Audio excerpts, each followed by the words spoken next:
Folks, welcome. We're just waiting for a couple minutes while the Zoom populates.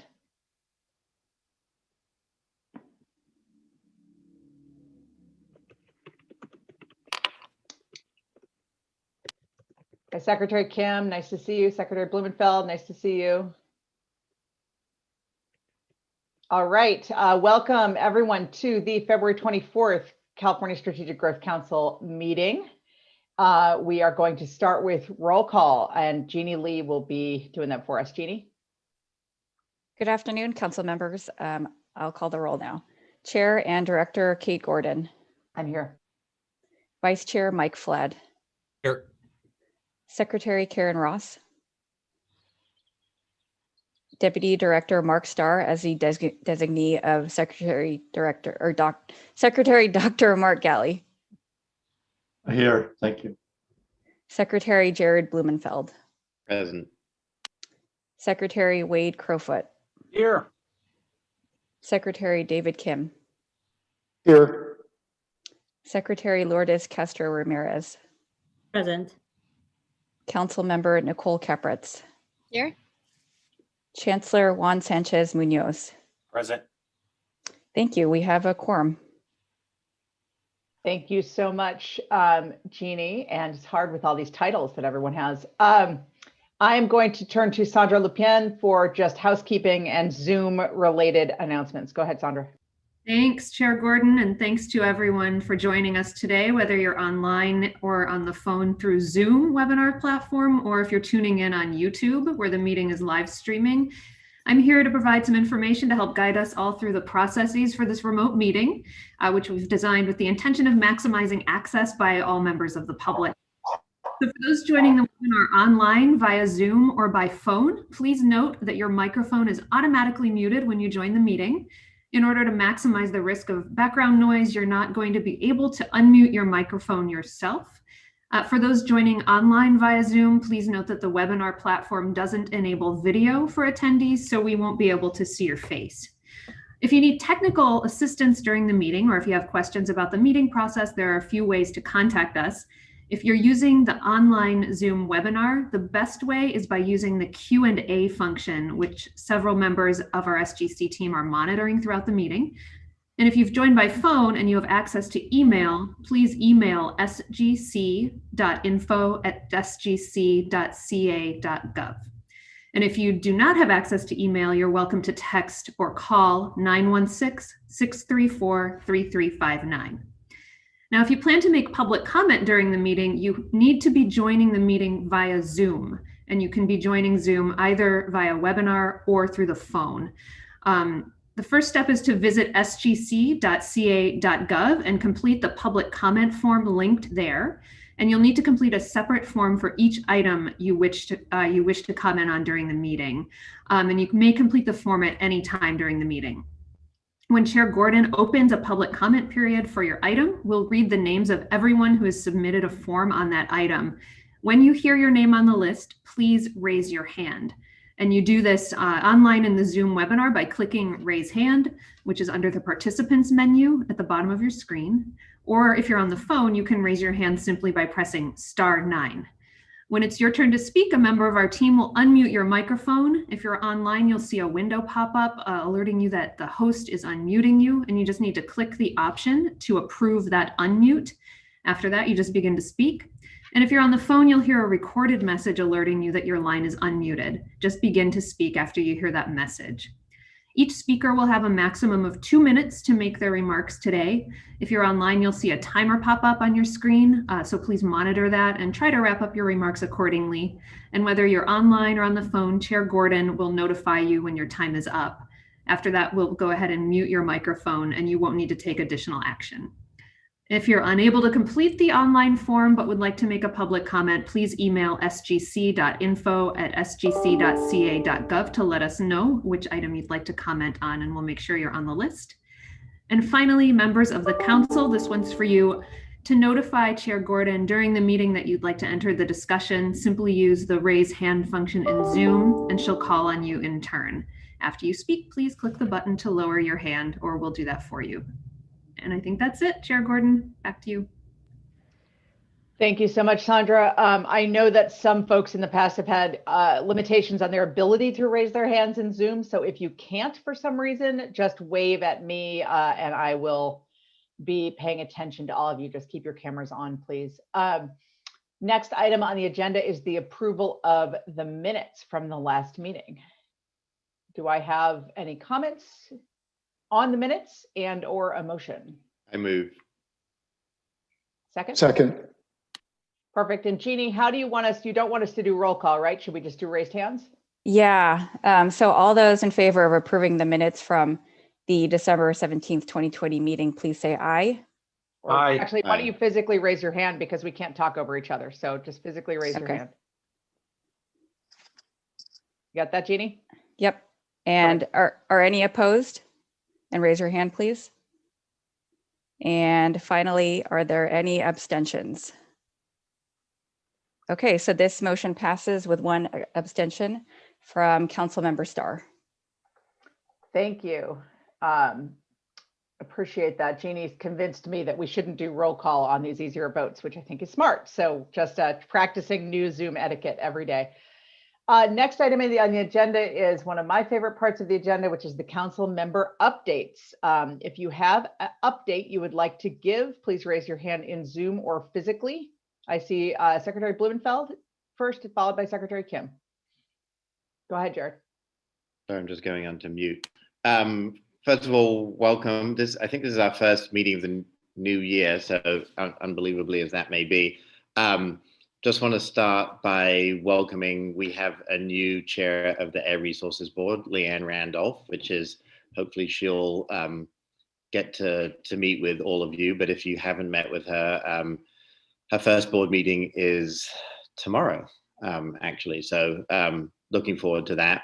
Just in terms of other changes, really sad, but excited that two members of the team, so Lauren Sanchez is going to join, and she's been very involved with SGC. She's going to join the Kerry team, which is exciting. And Steve Cliff, who was with CARB, is gone to join NHTSA, which is the entity that sets, amongst other things, the fuel efficiency standards and CAFE standards with EPA. But in the transportation sector, it also is in charge of setting the rules of the road for autonomous vehicles. Just wanted to give you, we've been doing kind of a priority setting exercise, starting with kind of racial equity and environmental justice being at the top of the Cal EPA agenda, advancing climate through this year. We got the scoping plan, we've got the ZEV EO implementation, and the effort to reauthorize AB8, which is funding for many of the programs that we all operate under, including Carl Moyer.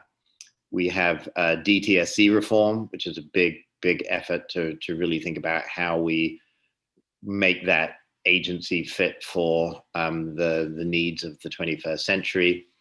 We're focusing on the circular economy, really looking at how we build jobs in a green economy through materials management. And then there's a really long overdue and pretty cool thing that we're working with Karen and others on, which is how we reform the mill fee, which is the fee that is charged on pesticide sales, and make it tiered so that the more toxic the pesticide, the more that you pay. Also, very recently, we have the rollout of CalCAN Virus Screen, which plays a major role in determining disadvantaged communities. The fourth iteration of that was rolled out on Monday and is open for public comment. So both the public and other commission members really encourage you to look at that. One of the things it now includes is childhood exposure to lead in homes. We have we keep a tab as through CARB and looking at how much of the GGRF investments are going to disadvantaged communities. It currently stands at 55%. And I think we should be really proud of that. I think it's had a big influence as it relates to the federal impact and President Biden's focus on looking at how 40% of funding can go to disadvantaged communities. Today, very up-to-date news. The cap and trade results from last week were announced, and it sold out, which is good news, and actually was above the floor price. So it was really great news for many of the programs that SGC is part of. So that's great news. Kate probably will cover the budget, but I'm happy to talk about that at any point, and look forward to working with SGC, each of the members, but also everyone listening on furthering that agenda. Back over to you, Kate. Thank you so much, Secretary Blumenfeld. Great set of updates, and congratulations on the auction. From all of our perspective, I think, but that's really important that we're coming back strong after some tricky economic impacts on the auction last year. Secretary, let me call on Secretary Kim. Let me just ask Fabiha if you could lower people's hands as they start talking. That would help me so I don't recall on people, or lower your own hand if you can, folks. Secretary Kim, followed by Secretary Crowfoot. Great. Thank you, Chair Gordon. Two quick updates. A lot happening on transportation emissions, or rather efforts to reduce carbon emissions from the transportation sector. I think most of you are aware that the ZEV market development strategy came out last week. And while many of our agencies were involved in pulling that together, the heavy lifting was done by GoBiz, in particular D.D. Myers and Tyson Eckerly. So a big shout out to them. It's a really impressive plan. It is the playbook for how we are going to meet 2035 goals to dramatically accelerate adoption of zero emission vehicles. It's an excellent plan. And for those of you who have not looked at it, please take a look. And we have a lot to do to execute and to meet those 2035 goals. At the same time, we're not stopping at zero emission vehicles. Those are clearly important, but we also have to address the other side of the coin, and that is to do everything possible to encourage greater mode shift, reduce vehicle miles traveled, find multimodal options, travel options for everybody. And so we are doing that through something called the Climate Action Plan for Transportation Infrastructure, also known as CAPDI. And this is tied to the governor's first executive order on climate change in 1919, which came out about a year and a half ago. So CAPDI is the investment framework. This will guide our future efforts to invest discretionary transportation dollars for projects that reduce our dependence on driving, encourage greater mode shift, reduce VMT, focus on transit and rail, walking and biking, micromobility options, the transportation demand side of the equation. And so a draft CAPDI will be coming out in the coming weeks, early March. I encourage you to take a look at that. There will be a 30-day public comment period, and the goal is to be able to finalize a final CAPDI by July. So much to look forward to. Looking forward to engaging with the entire stakeholder community on CAPDI. And with that, thank you, Chair Gordon. Thank you, Secretary Kim. And we should just make sure, I'm sure you already were going to do this, Louise, but that we send out that link to the CAPDI information via the SGC list, just because there's so much overlap in interest between that project and our programs. Secretary Crowfoot. Well, thanks. Good to be all together again. Welcome, Mark Starr, to your first meeting. He and Mark and I had a chance to work together closely during the Brown administration, responding to that epic drought, and he was instrumental in addressing public health crises in communities that have run out of water. So really glad that you're here and are going to be contributing to our work moving forward. A few announcements from my end, a couple that relate to climate adaptation or building our climate resilience. And I describe that as protecting people and nature against the impacts of climate change here in California. Our Natural Resources Agency has been one of the agencies leading on climate adaptation. And so announcing here that we are kicking off an update to the state's adaptation strategy in partnership with OPR, Kate's entity. State law requires that our agency every 3 years update a plan, climate adaptation plan for the state. And we're really excited to pivot this plan to much more of a framework not a big government study that sits on a shelf, but more of an online framework to identify how our different sectoral efforts on water, on wildfire, extreme heat, coastal sea level rise, how they're all connected. And most importantly, how we're working with locals and regional leaders to build resilience. So you'll hear more about that from our key staff leads, Amanda Hansen and Nguyen Tara Key, but there's going to be a lot of good work on that. So at an SGC meeting later this year, perhaps we can update on the draft plan that we'll be developing all together. Also on the resilience front, we issued a really exciting comprehensive wildfire and forest resilience action plan. And this is really, I think, represents a paradigm shift for us in the state. We know that CAL FIRE is one of the largest, most sophisticated wildland firefighting forces on the planet. But we also know that given climate change and recent catastrophic fires, we are not going to respond our way out of the wildfire crisis.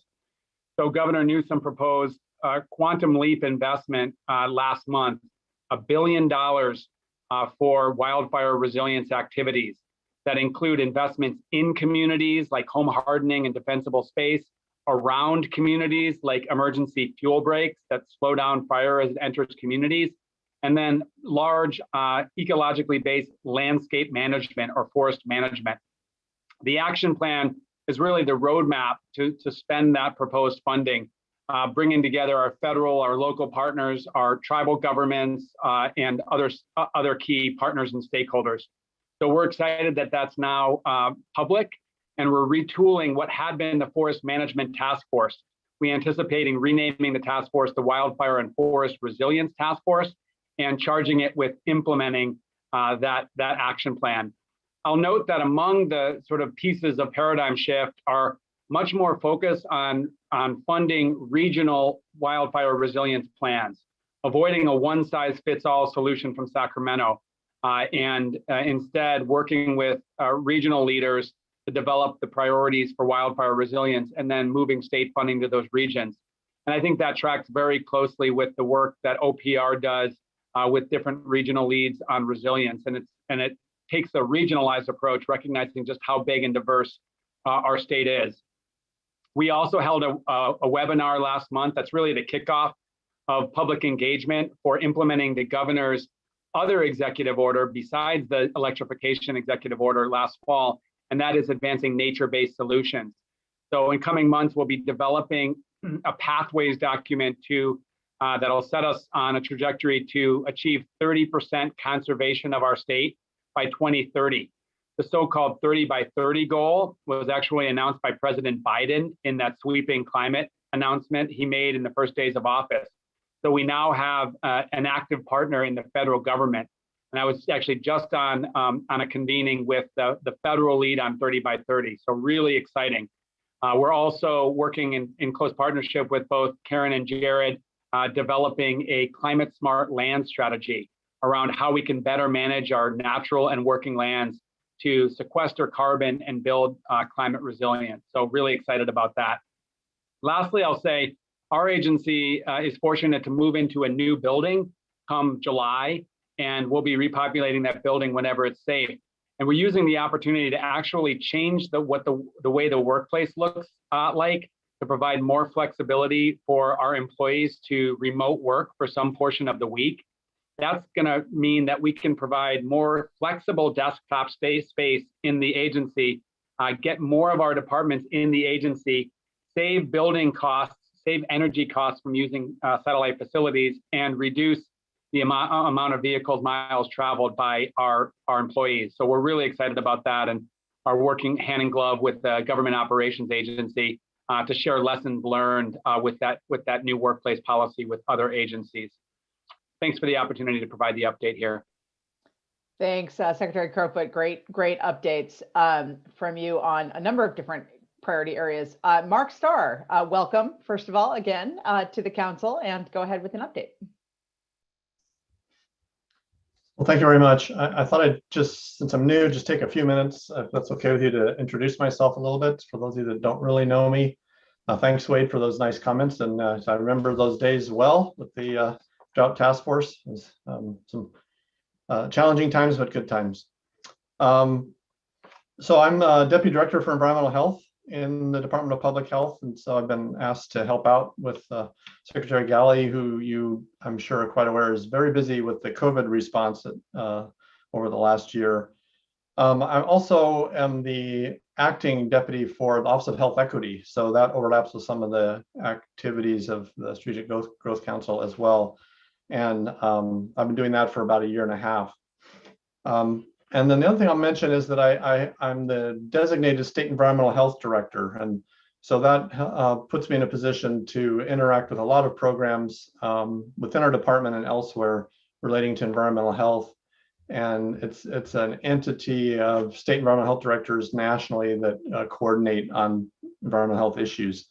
So as part of that, I'm a liaison to CalEPA, and with Julie Henderson and Jared's staff, we have a monthly collaboration meeting and also other work that we do together. And there's opportunities to collaborate with several agencies here that are part of the Strategic Growth Council as well. And one little sidebar I wanted to mention is that I'm very involved with an approach called One Health, and I'm on the National One Health Commission's Council of Advisors. And some of you may have heard of this approach. It's not really new, but the terminology is starting to catch on.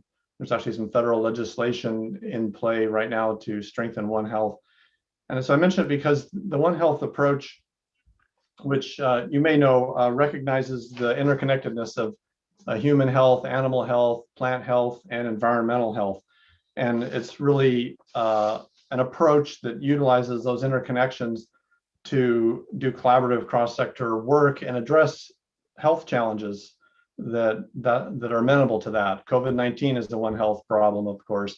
Harmful algal blooms, shellfish toxins, climate change. These are all, One Health problems that require collaborative cross-sector work to really address them. And this is all gaining increasing recognition and importance, and the recognition of this One Health approach.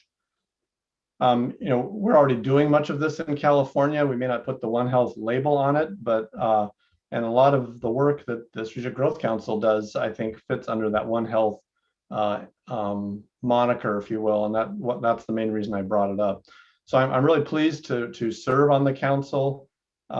We really resonate in our agency and our department with the vision of the council for a healthy, thriving, resilient California, and all the things you just heard about in the updates, and as well as preserving natural and working lands, affordable housing that we'll hear about more later, reducing driving, increasing active transportation, building energy use, economic opportunity and prosperity. All these things are important for health outcomes, of course, so they're very important to us. So a couple of quick updates I'll give. The first is on COVID, and of course, that's taking a great deal of our time, and as I mentioned earlier, and we're spending quite a bit of effort with the equity aspects of COVID as well. So I thought I'd just give you a quick update on that. And since you guys haven't heard much about this from us in a while, probably, we were the first in the nation to establish a COVID equity metric. And it's basically one of the three metrics that are used during the times where we're moving counties between tiers, as is happening now that big surge is over. So you hear about counties just recently going from purple to red and so on. And so basically this health equity metric is the positivity rate, COVID positivity rate in the most disproportionately impacted communities. And it cannot be significantly higher than for a county overall. So every county has to target their lowest or the most disadvantaged 25% of their communities and try and reduce the COVID positivity rate in those communities. And so this, along with two other metrics, is really what's used in the blueprint for a safer economy, and basically what people refer to as reopening more and more as things get better. So we devised this product from our Office of Health Equity and others to go along with this equity metric, and it's called the Health Equity Playbook. And I'll put a link when I'm done that goes to our COVID-19 equity dashboard, and it has all these things there if you want to look at them. So that equity playbook has a number of tools for counties to use to try and address the communities that need the help the most. And so some of them are immediate response strategies, obvious things like increasing testing in a community, maybe offering testing through community centers or churches, increasing contact tracing and isolation support and things like that. But there's also longer term strategies to really get more to the root of some of these things, whether they deal with housing or economic security, schools and childcare and things like that. Transportation, of course, is a big part of that, and access to safe transportation in the midst of a pandemic. And then there's cross-cutting strategies in this playbook as well, which range from communications and language and cultural competency to data and mental health, to name a few. So the bottom line is counties have some federal funding to work with. They're charged with coming up with what's called targeted investment plans in order to address these COVID equity challenges and try and reduce the positivity rate in those least advantaged communities. So another update is just a quick update on some climate change aspects. Addressing climate change, of course, is also fundamental to accomplishing our public health goals, and there's overlapping populations that are at most risk for climate change impacts, overlapping, that is, with what we see with COVID. So we're hoping to continue to work on climate change as a slow-moving disaster while we pull out of this fast-moving pandemic. And along that line, we're working right now closely with our new director of our department, is Dr. Tomas Aragon. We're finalizing a statement on the climate crisis, the climate change as a public health crisis, and that should be available fairly soon. Lastly, just to mention that we also worked together with the Strategic Growth Council team to advance racial health equity.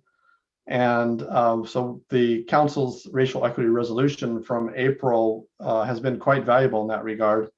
And we also last week had a joint meeting. One of those joint meetings with CalEPA was oriented towards sharing our racial equity activities and approaches.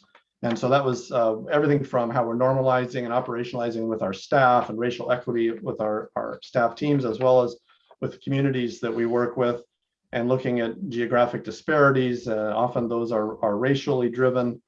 In our department, we have a racial health equity glossary that we have produced, and some special trainings for our staff on diversity and equity inclusion, just a whole gamut of things that we're working on. We spent a whole meeting just discussing this and how we can really collaborate between CDPH and CalEPA as we go forward on racial equity.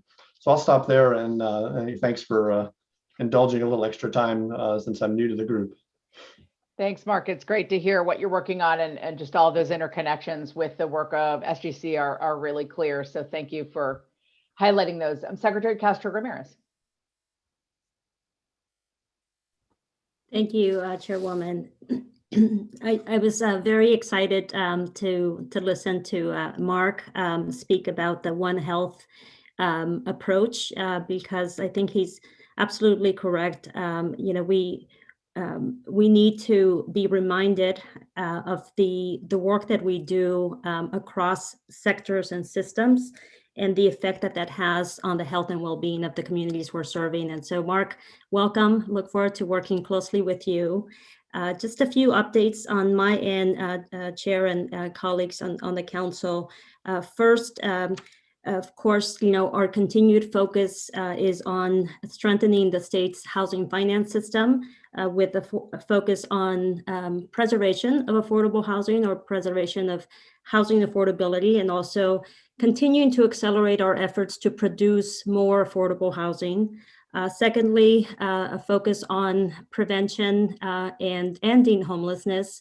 This morning, there was a Senate hearing with a number of experts having a very robust conversation about what the state is doing as it relates to preventing and ending homelessness.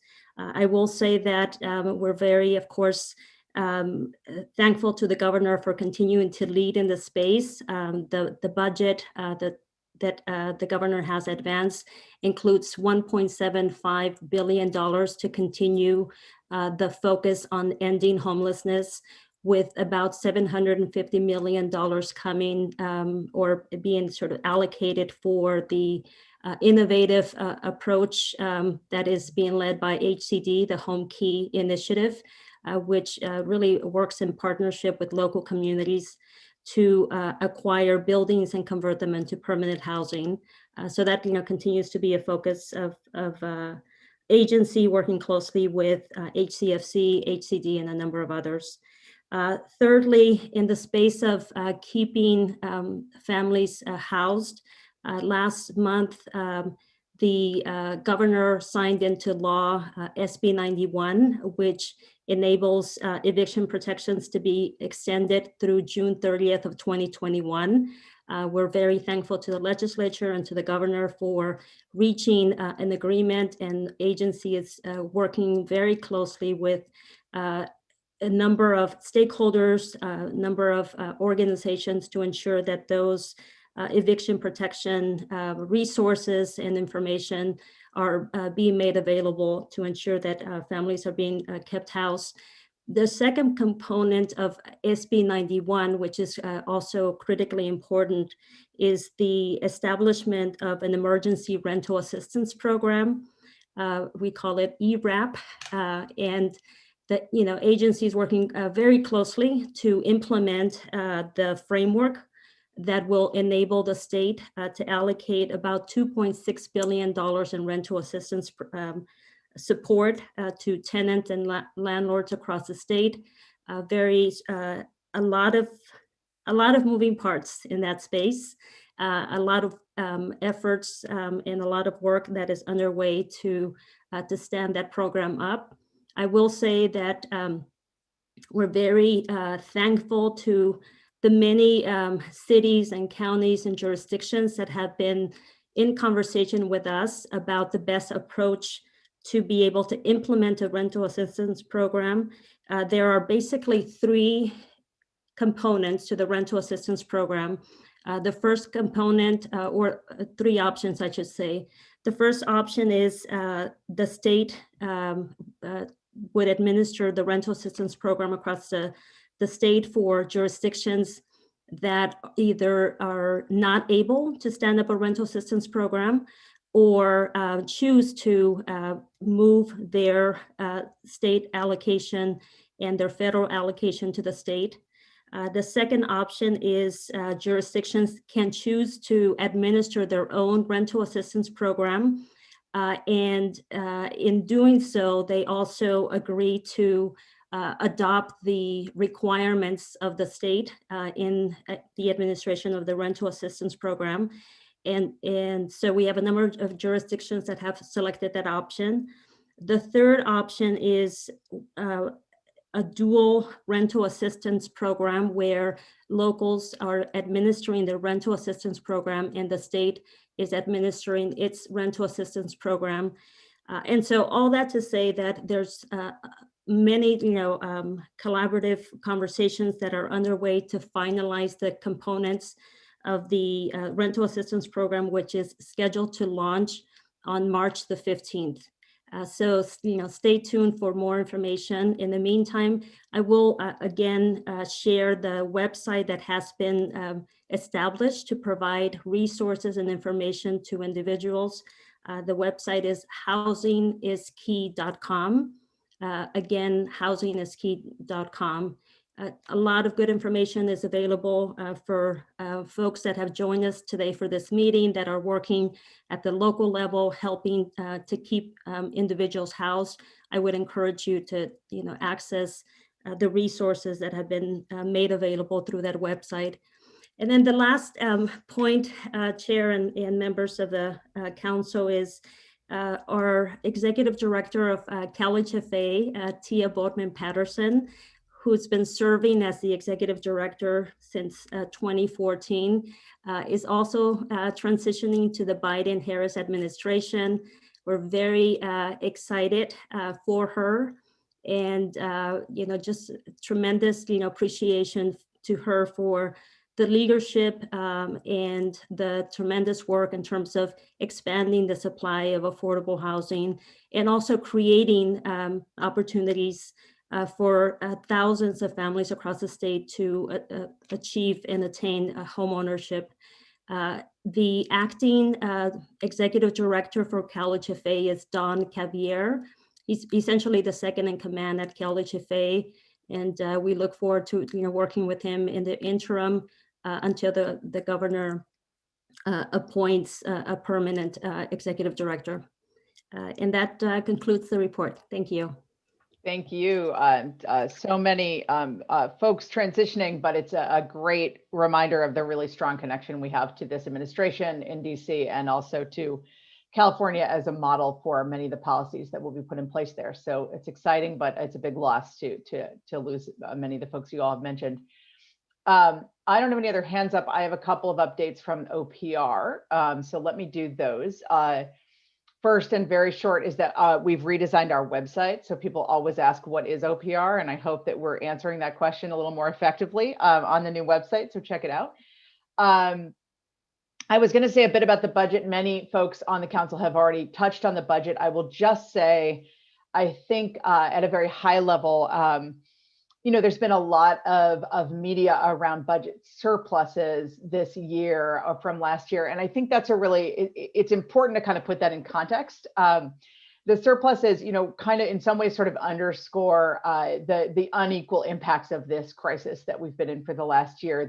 There's a small percent of Californians who have continued to do very well despite COVID.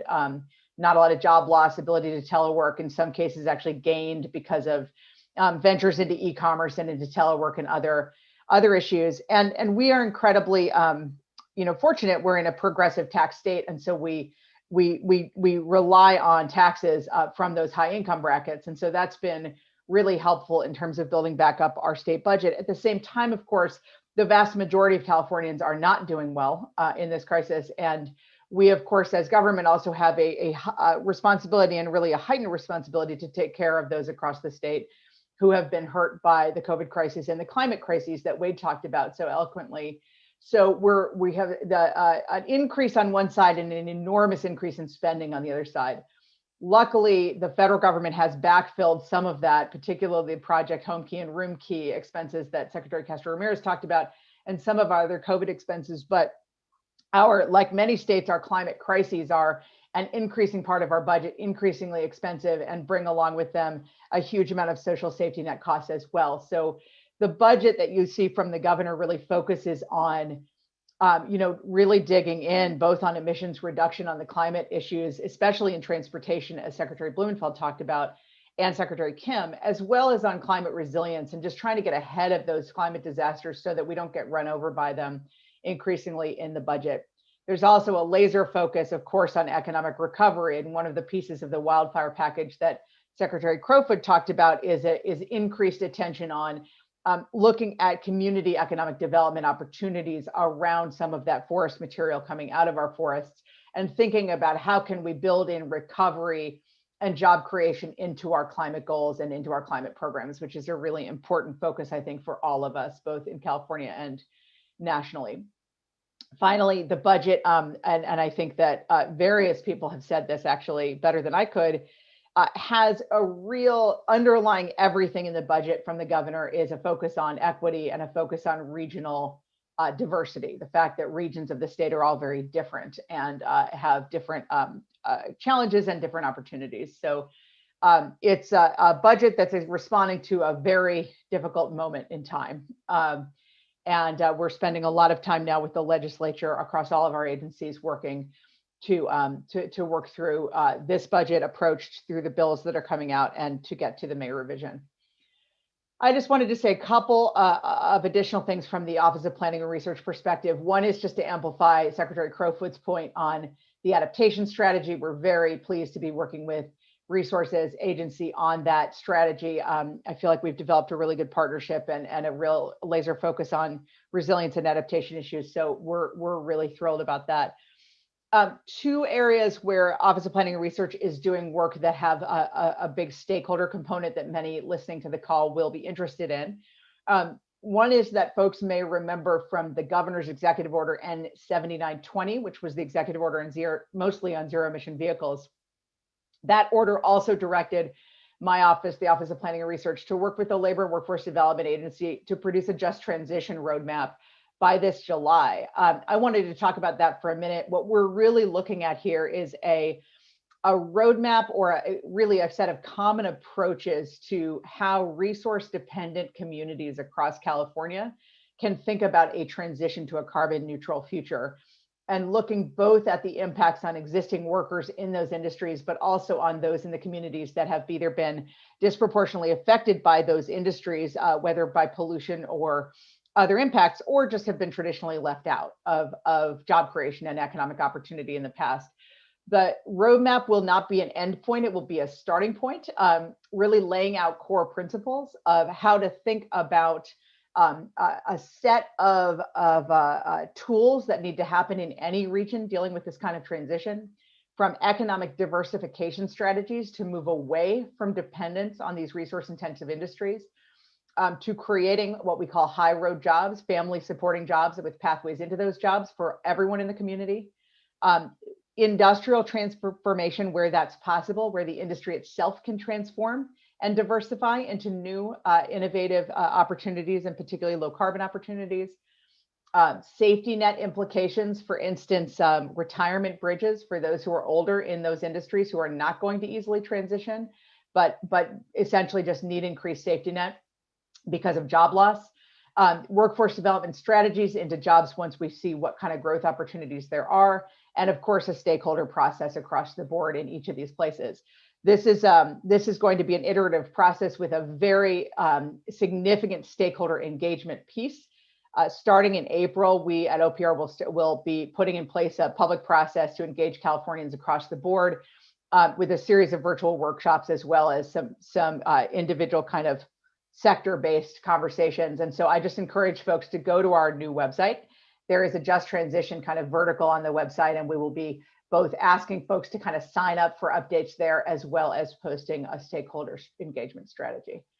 The other big area that we're focusing on at OPR in coordination with CalEPA is on the launching of a process to develop a vulnerable communities platform through our ICARP, which is the Interagency Integrated Climate Adaptation Resilience Platform located at OPR.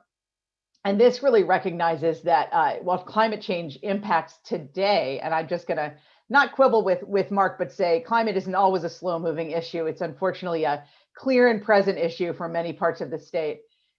While that impacts everybody, it impacts different people differently, and particularly is a threat multiplier for vulnerable communities that have vulnerabilities due to income, due to race, due to health, due to zip code, immigration status, housing, and a number of other factors. We lack today the tools needed to consistently identify and understand who is especially vulnerable to these impacts and why. So we are working with CalEPA and with a number of stakeholder partners on a vulnerable communities platform that will, I should say, not replace CalEnviroscreen, but be very complementary to CalEnviroscreen in terms of providing data and information on these issues of vulnerability. Wanted to just call out, because they may be on the call, but also just partners of ours on this. The Green Islanding Institute and APEN have been thought partners from the very beginning on this project, and the Hilton Conrad Foundation is actually providing key support, as well as Esri, the mapping company. So lots of great partners across the state on this platform, which was one of the things that came out of the governor's task force on jobs and economic recovery. So really looking forward to launching that. And again, that will include an intensive stakeholder process.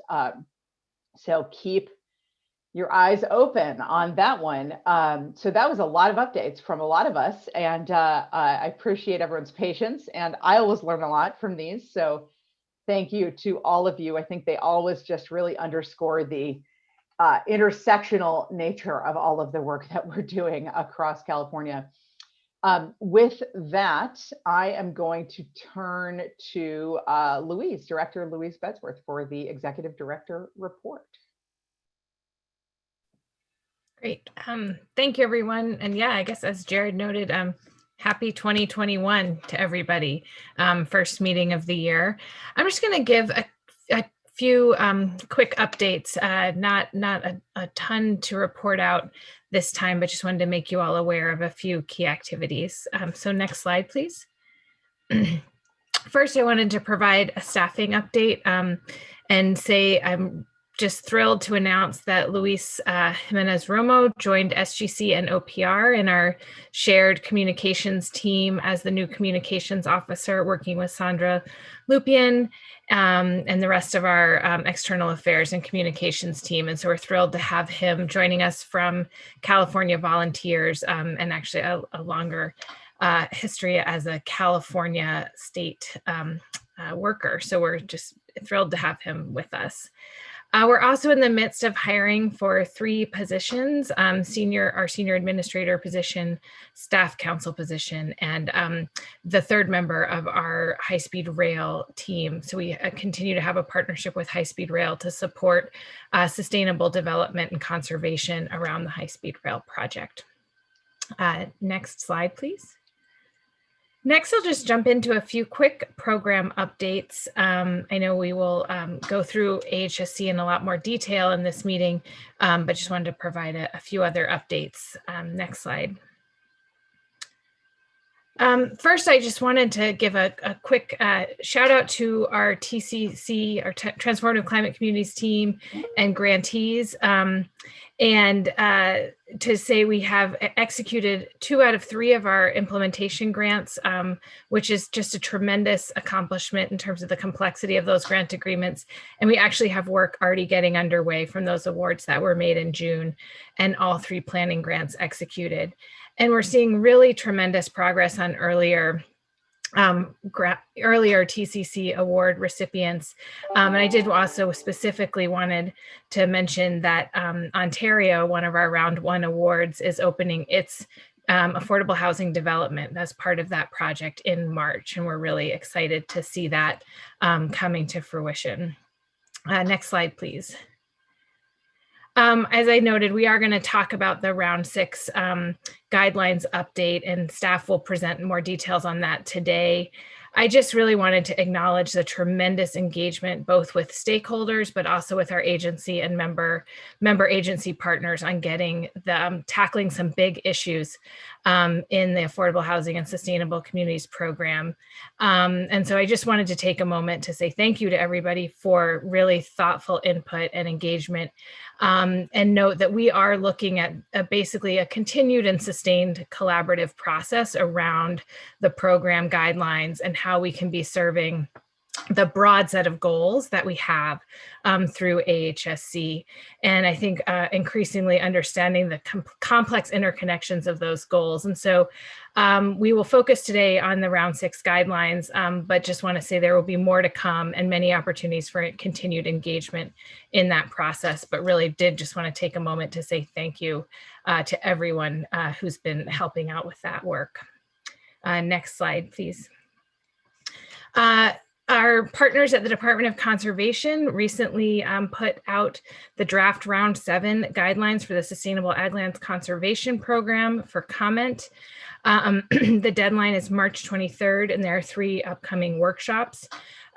This is, as you know, the complement to AHSC, where we're looking at really how we think about integrated land use through conservation and development patterns. And so we're really excited about these guidelines, which are really also digging in on some complex issues around how do we build equity into this program and taking a long-term view sort of through round 7 and round 8. So we really invite folks to engage in that process and provide your wisdom and expertise into this guidelines development. Next slide, please. Finally, we had a very exciting launch on Friday of the Partners Advancing Climate Equity our cohort. This is a pilot program that we launched to do a leadership training cohort that would bring community-based organization leaders together from under-resourced communities across California to really help build their their awareness and knowledge of state funding programs, for us to learn from their experience and what they're tackling in their communities. We had over 150 applicants to the program, and we have 22 cohort members. So just a tremendous response to this. We're really excited about this pilot, working with this cohort to understand how we can be learning from community leaders, how the state can be supporting them. We're also particularly excited. We have 5 participants who are representing tribes or tribal organizations as part of the cohort. I'm sure there'll be much more to come as this gets underway. We have a nice diversity of expertise and focus within the cohort, and we were excited to have Governor Newsom provide a nice message to kick off that event. And so this is really a new approach to and sort of addition to our technical assistance and capacity building portfolio, but one that we're really excited to get underway. And I know we will be reaching out to many of our state partners and others to engage in different ways with that cohort over the coming year. Next slide, please. Finally, I just wanted to provide a few updates on our racial equity work, and just to point to especially our April meeting, which will be one of our 2 dedicated meetings for an update and discussion on agency activities around racial equity. Our racial equity working group continues to meet monthly to support the implementation of the council's resolution on racial equity. And so we're really making great connections, both across all of our member agencies, but also with Government Operations Agency and others across the state. So we're that work is really gaining some nice momentum. And then for all of our member agencies who have participated in CORE or Capital Cohort in its earlier iteration, the CORE Learning Cohort, which I know several folks are members of, convened in January for training on the development of racial equity action plans. And then we also were able to reconvene the participants who have completed the learning years and talk through advanced implementation. And so that was really to share progress and make connections across all of the work that those teams are doing. So continuing to advance this work, both through the implementation of our own racial equity action plan and making connections across all the state activities that are underway. And so I think with that, I will wrap up and happy to answer any questions. Otherwise, I will turn it over to Sloan Viola to give a quick legislative update. Thanks so much, Louise, for that update. Any questions from the council on anything Louise just updated before we turn to Sloan? I am not seeing any hands in the Zoom virtual hand space, so we'll go to Sloan.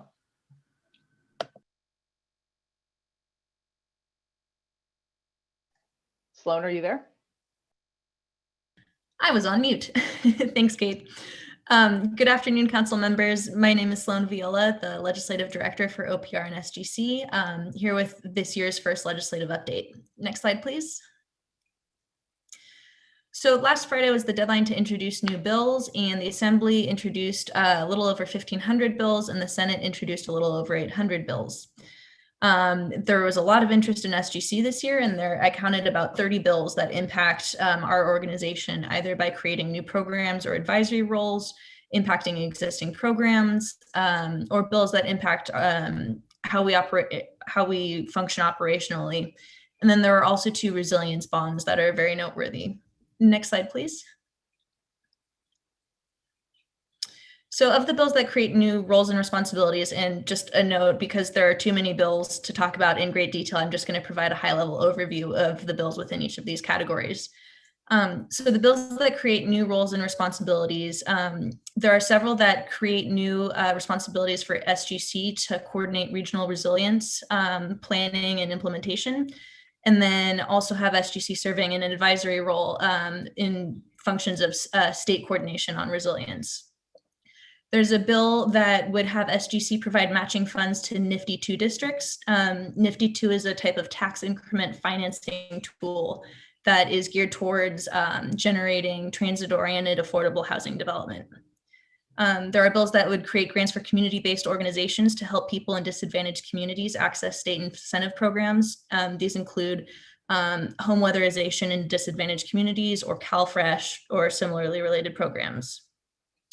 And then additionally, there's a bill that would ask us to share data from implementation of our Affordable Housing and Sustainable Communities program to inform a study on affordable housing. Next slide, please. Bills that impact our programs. There are several that update the GGRF funding guidelines. And then other bills that create policies that have preferences for workforce development in implementation of state grant programs. There's a bill that updates the pro-housing designations that influence points scoring systems on affordable housing grant programs. So that would impact our AHSC and TCC programs. There's several bills that create statewide policies of supporting local tenants, owner-occupied units, or alternative housing options in affordable housing programs. Some of those affordable housing options include things like adaptive reuse or modular housing. And then there are also bills that just make broad changes to how statewide grants are administered. Next slide, please. Bills that affect our operations. There are several that amend the Bagley-Keene Open Meetings Act to make changes related to noticing prior to meetings, requirements related to remote meeting procedures, and then also some changes related to translation services or comments provided in a foreign language. There are a couple bills related to public records retention or resolution of disputes over public records access. There's a bill that would establish tribal engagement procedures, requirements, and training for all state agencies. There are a couple bills that relate to sustainable procurement or cybersecurity. So those are affecting us more at the staff level. And also at the staff level impacts, there's also some bills related to state employment and retirement. Next slide, please. And then finally, there are two resilience bonds, one in the Senate and one in the Assembly. The Assembly bill is slightly larger than the Senate bill, and the Assembly bill also puts a lot more money through the Strategic Growth Council. This slide shows a breakdown of the funding that SGC would be distributing to support resilience projects. Noteworthy in the Assembly bill, there's a large chunk of $850 million for SGC to provide grants for regional climate networks project implementation. There's also $100 million for TCC implementation in this one. The Senate bill includes implementation for both TCC. That one provides $135 million. And it also provides $20 million for our regional climate collaboratives implementation. Next slide, please. Is that the end? Yep. All right, so happy to take any questions if you have any, and we'll see. Thanks so much, Sloan. I think it's always overwhelming to think about 2,500 bills coming out of the legislature, but we all know that these get combined and weaned and moved forward, narrowed and moved forward in different ways. So it ends up being not as many, but it always starts out as a lot. And as you said, many of them are directly affecting SGC's operations and goals. Any questions from council members on anything in these updates? I am not seeing hands. I am seeing a hand. Secretary Crowfoot. Hey, just commending Louise on the new cohort of climate equity leaders, and I think it would be great deeper into the year or their tenure for them to, have some interaction with the SGC. I thought it was really energizing that the governor got personally involved in welcoming them. So just want to figure out a way that we can kind of elevate their platform and to allow them to help educate us.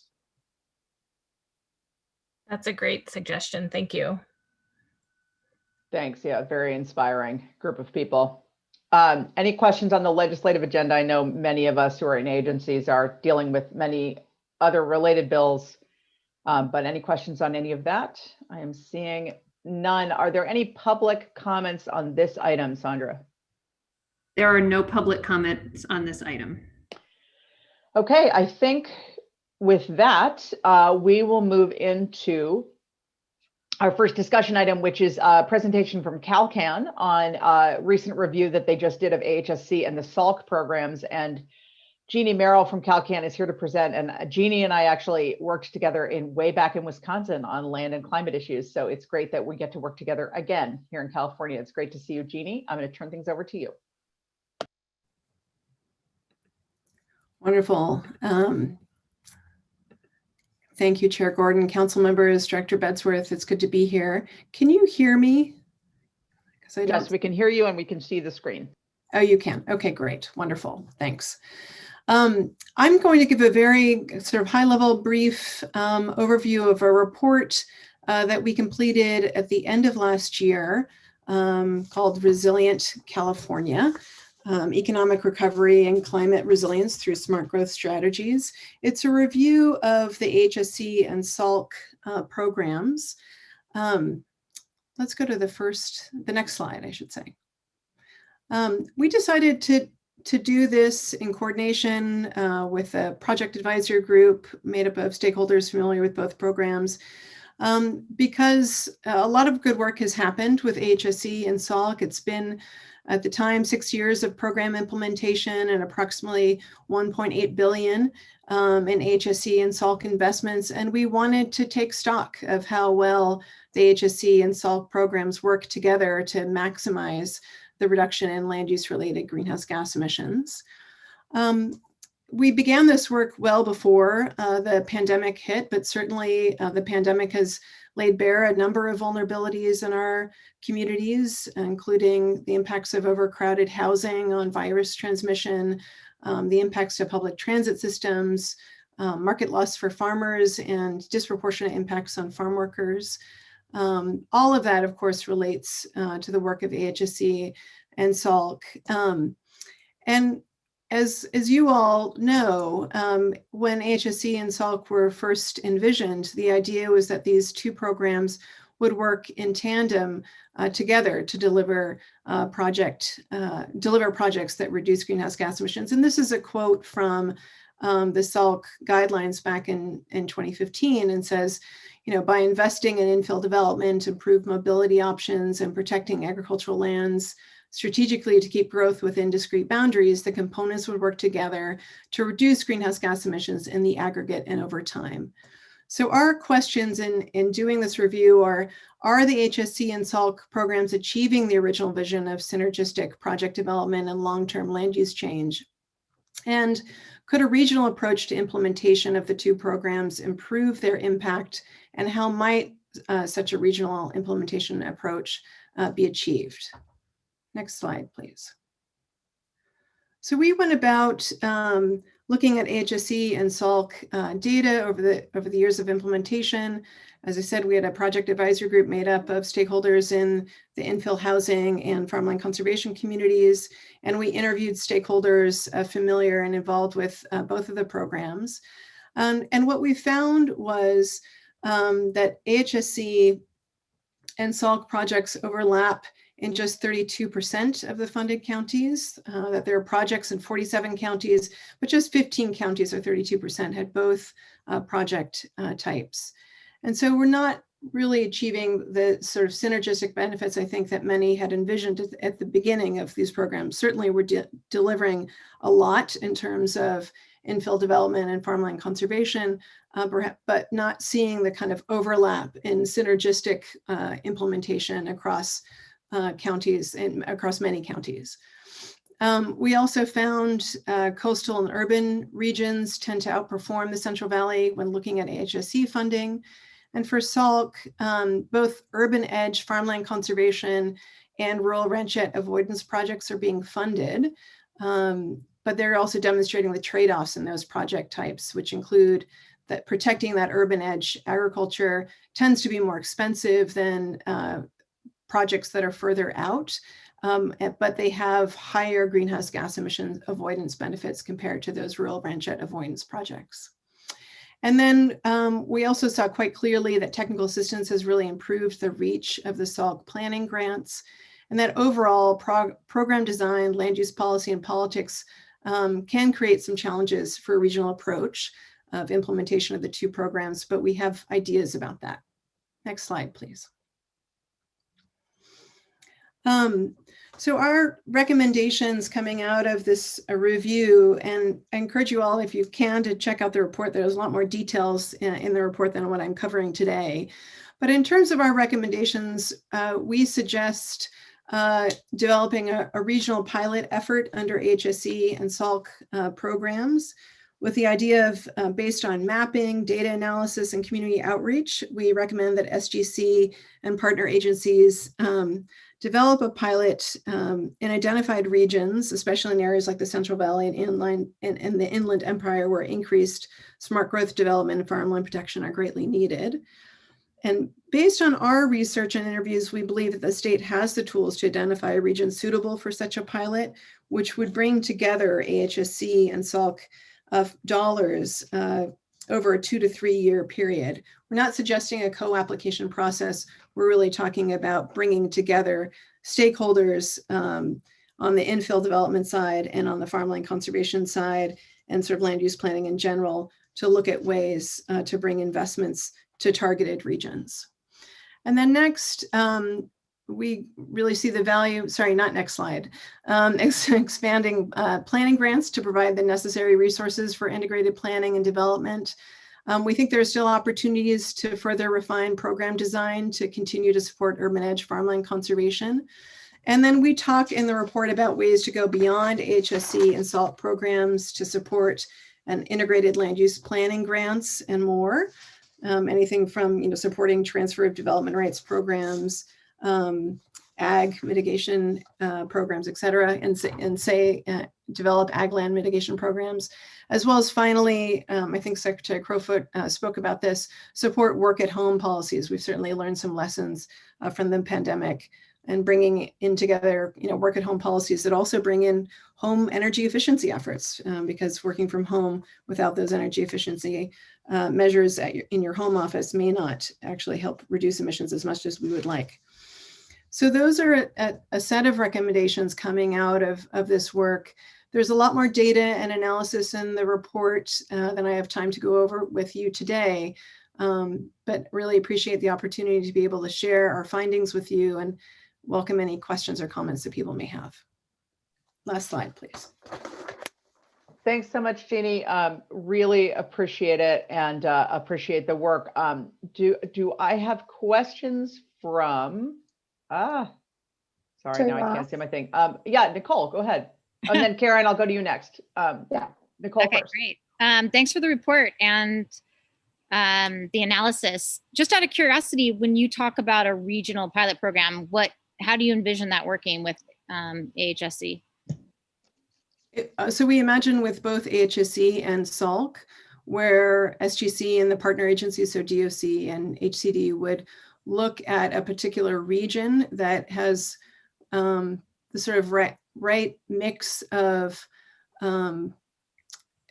planning documents that support, sort of planning efforts that support infill and farmland conservation, the right kind of mix of stakeholders, as well as, the state has a lot of data analysis on where the needs are in terms of infill development and farmland conservation.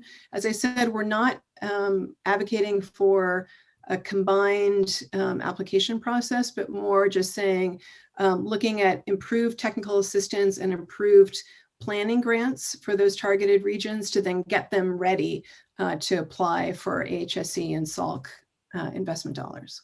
Okay, because I thought it was quite noteworthy about where the analysis of where the AHSC funds have gone, concentrated in the Bay Area and SCAG area.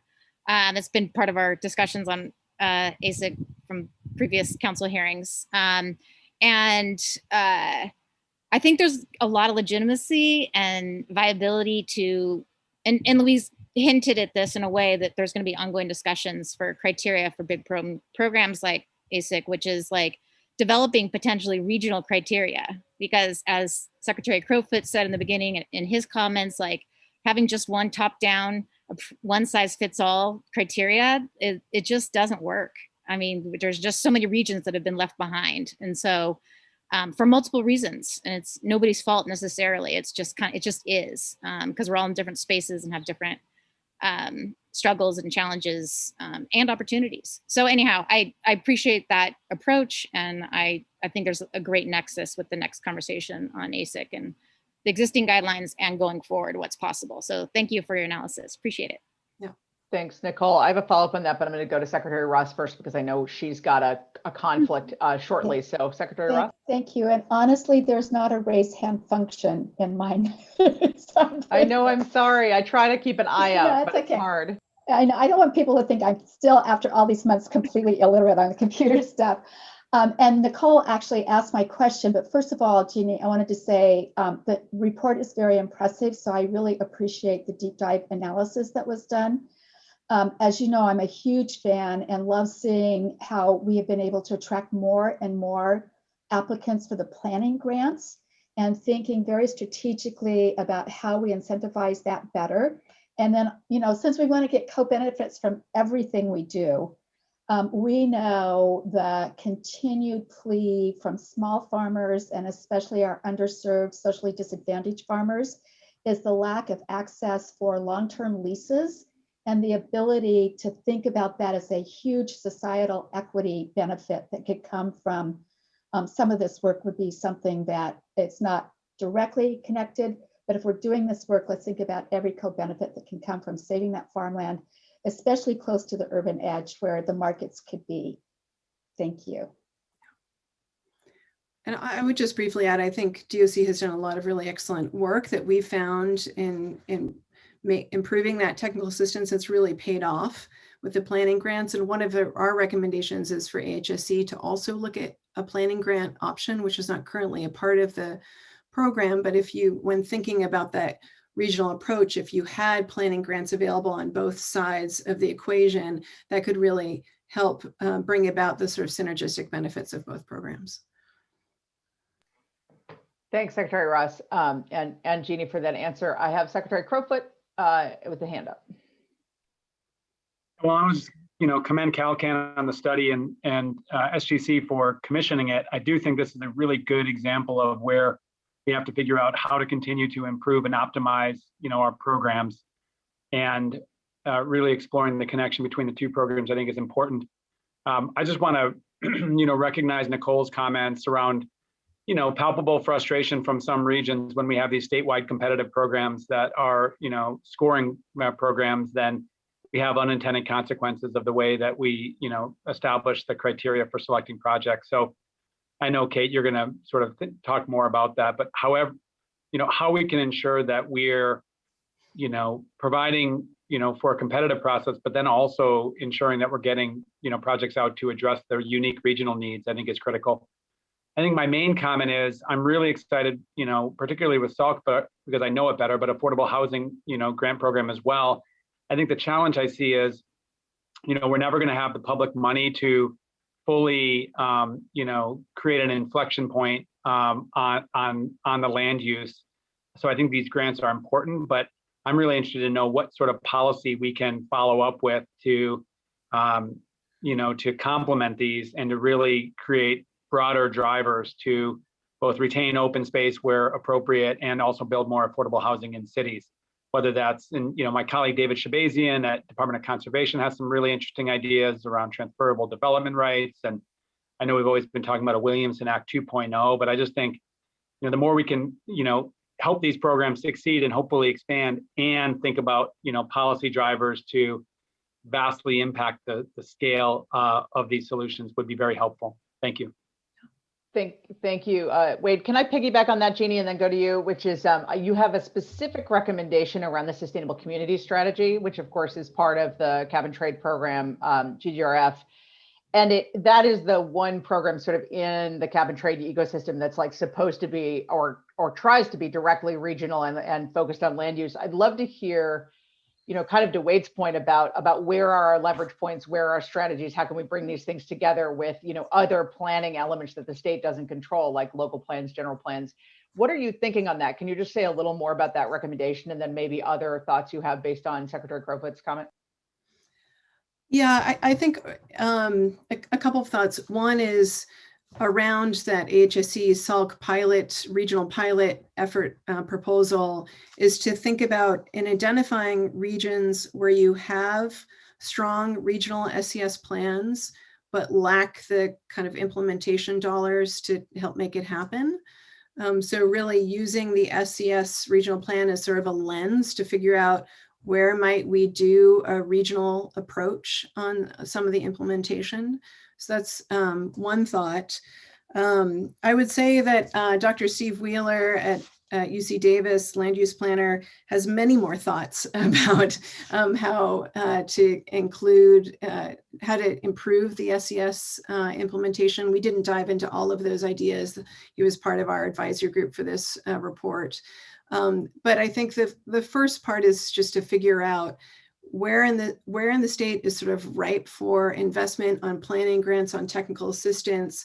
Because what we found is that the stakeholders who are thinking about, gosh, we need to do farmland conservation to keep that urban boundary going, and those who are really thinking about the importance of infill development, they don't know each other. They don't talk together. They're in different worlds.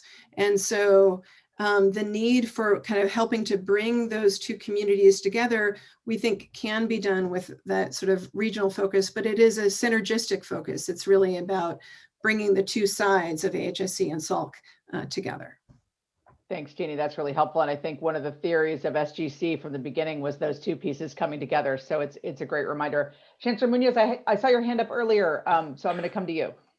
Just a very quick question, Jeannie. As I'm learning these programs, I was just curious, as you did your analysis of the mutuality or the sort of synergies of these two programs at about 32%, what would it, I'm just curious, what was your hypothesis to begin with? Where were you hoping the percentage would be and prior to, and where would you like to see based on these pilots potentially and other efforts on behalf of your office and others, where would you like to see the number in the future?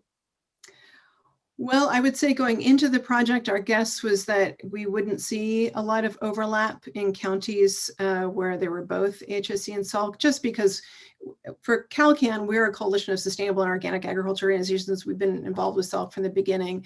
And we knew well from talking to our sort of housing partner allies on these issues that there are a lot of silos around infill and farmland conservation. So the finding itself was not surprising. I think what we've done a really great job at building two excellent, ultimately very independent programs. And the original vision is that they would work together. And so now the big challenge, I think, is to consider how we might work better together while not hamstringing people. We don't want to say to a nonprofit infill developer, you've got to go, in order to get money, you need to absolutely talk to your farmland conservation person over here, because we don't want to create barriers. In terms of where we might go from 32%, you know, we didn't make that recommendation, but I think there's certainly. I'm aware you didn't make the recommendation. Yeah. That's my question. Yeah, fair enough. More is always better, and I think I think rather than commit to a percentage, I'd rather see a commitment to the process. Okay, well said. Thanks so much, Jeannie, and thanks for the question. Chancellor Munoz, do I have other questions from the council or comments from the council? Chair, I was just going to. Oh, yeah, go ahead, Lourdes. Yeah, this is Lourdes. I was just going to chime in on, you know, the response about commitment to the process. I very much appreciate the recommendation that we, you know, pull together, create an environment that allows for individuals that are working on infill housing development or infill development, coupled with, you know, farmland or sort of the rural areas. And so I was going to offer that as we continue the work around coordination across systems, the opportunity to sit down with the HCD team to be able to, you know, to look at those points of intersection, particularly as we continue to prepare for what we hope will be a next round or the next round of infill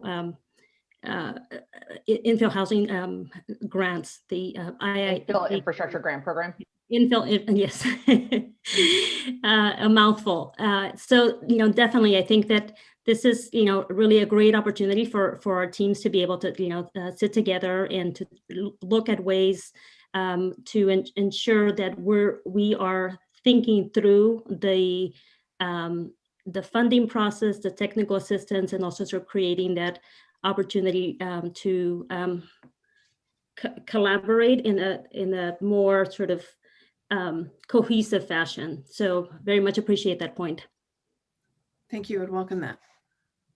Thank you. Great point. And the infill infrastructure grant program, I should have said earlier in the budget update, is again an area of priority for the governor. So thank you for raising that, Secretary Castro Ramirez. All right, I am going to ask if there is any public comment on this item. Sandra? Oh, have we lost Sandra? She did not text me that there was public comment on this item, so I think there is not. But I don't know how to answer that question without her. Sorry, I had a problem with my various tabs open and I could not unmute myself, and there is no public comment on this item. Thank you. Perfect. Thank you. I didn't want to miss it if there was. Thank you. Okay, we're going to go to actually an item on the Sustainable Ag Land Conservation Program. This is an item related to two fairly narrow potential amendments to the program. So I'm going to go, I think, directly to Virginia Jameson from DOC to tell us about those. And just so folks know how we're going to run this item, item 7, there are 2 sections or 2 recommendations. We're going to do public comment on them, but we will vote on them separately. So go ahead, Virginia. Okay. Hi, everybody. Good afternoon. My name is Virginia Jameson. I am a Climate and Conservation Program Manager at the Department of Conservation, which administers the SALC program on behalf of the Strategic Growth Council. I do want to say thank you to Jeannie for your report and presentation. We really appreciate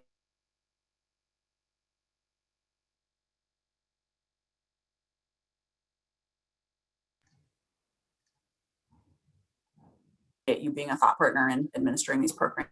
And Virginia, I'm sorry, you're in and out. I don't know if turning off your video might help.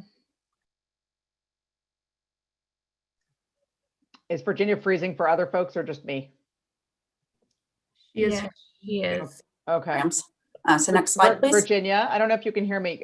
Yeah, your video is in and out. You're freezing pretty often. So maybe keeping off your video will help. We'll play it by ear, but we'll chat you if there's an issue. Okay, am I back? You're back. I wonder if turning off your video might help. I don't know, but go ahead and we'll see how it goes. Yeah, sure, I'll do that. Okay, so I don't know quite where I lost you, but this is a good place to pick up. So I'm here to ask you today for permission to increase the amounts that are awarded to 2 previously awarded SALC projects, the Holima and Martin Ranch conservation easements. So beginning in round 5, in response to stakeholder feedback, the SALC guidelines began including a provision that previously awarded projects could receive modest increases in funding if it turned out that the initial estimated value of the conservation easement turned out to be too low. So this is kind of a challenge across conservation as an industry where property values fluctuate. And so it can be difficult to pin down exactly what an easement is likely to cost at the time the grant application is submitted. And we need an estimate in order to award a grant. So when the estimate and the grant application request is too low, it can leave applicants with a shortfall that might compromise the project.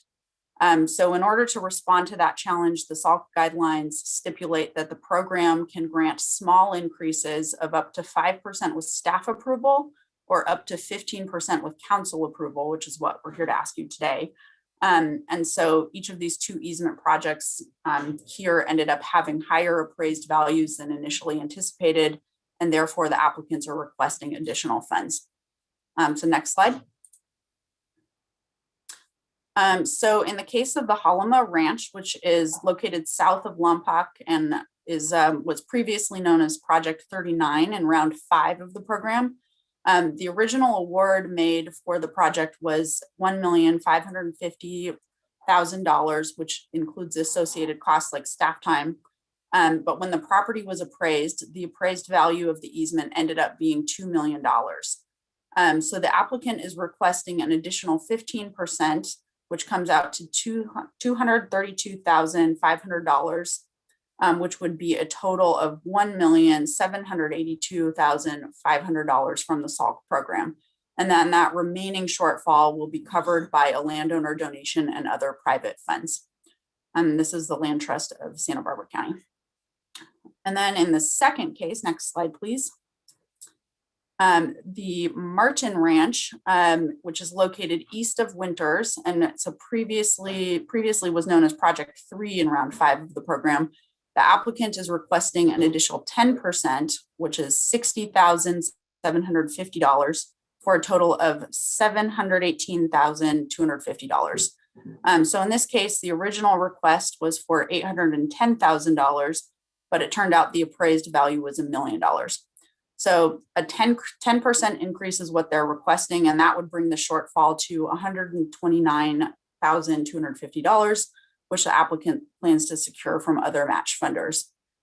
So in both cases, the funding increase would be covered by non-allocated rollover funds, which means funding that was freed up when projects either dropped out or came in under budget. You may recall that we had a discussion about this in December.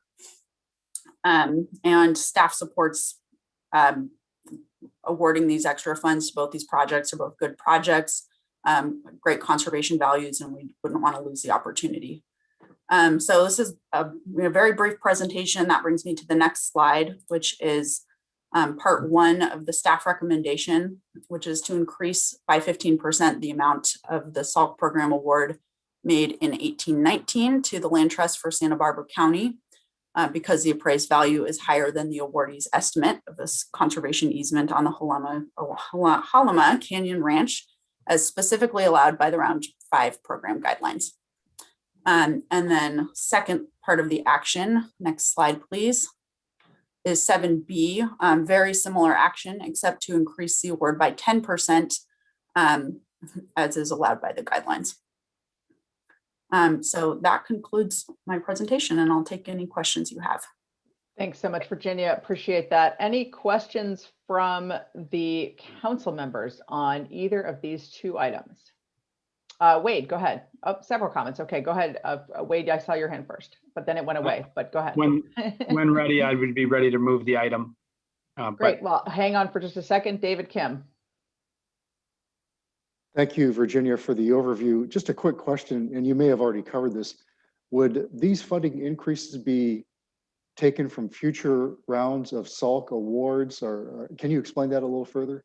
Yeah, sure. So no, they wouldn't. They would be taken from funding allocated in past rounds where we would have awarded it out, and then we'll have some projects that will drop out either from landowner changing their mind or projects that come in under budget. And so we have the funds already available from past rounds to make these additional awards. Great, thank you. Good question, thank you. Mark Starr.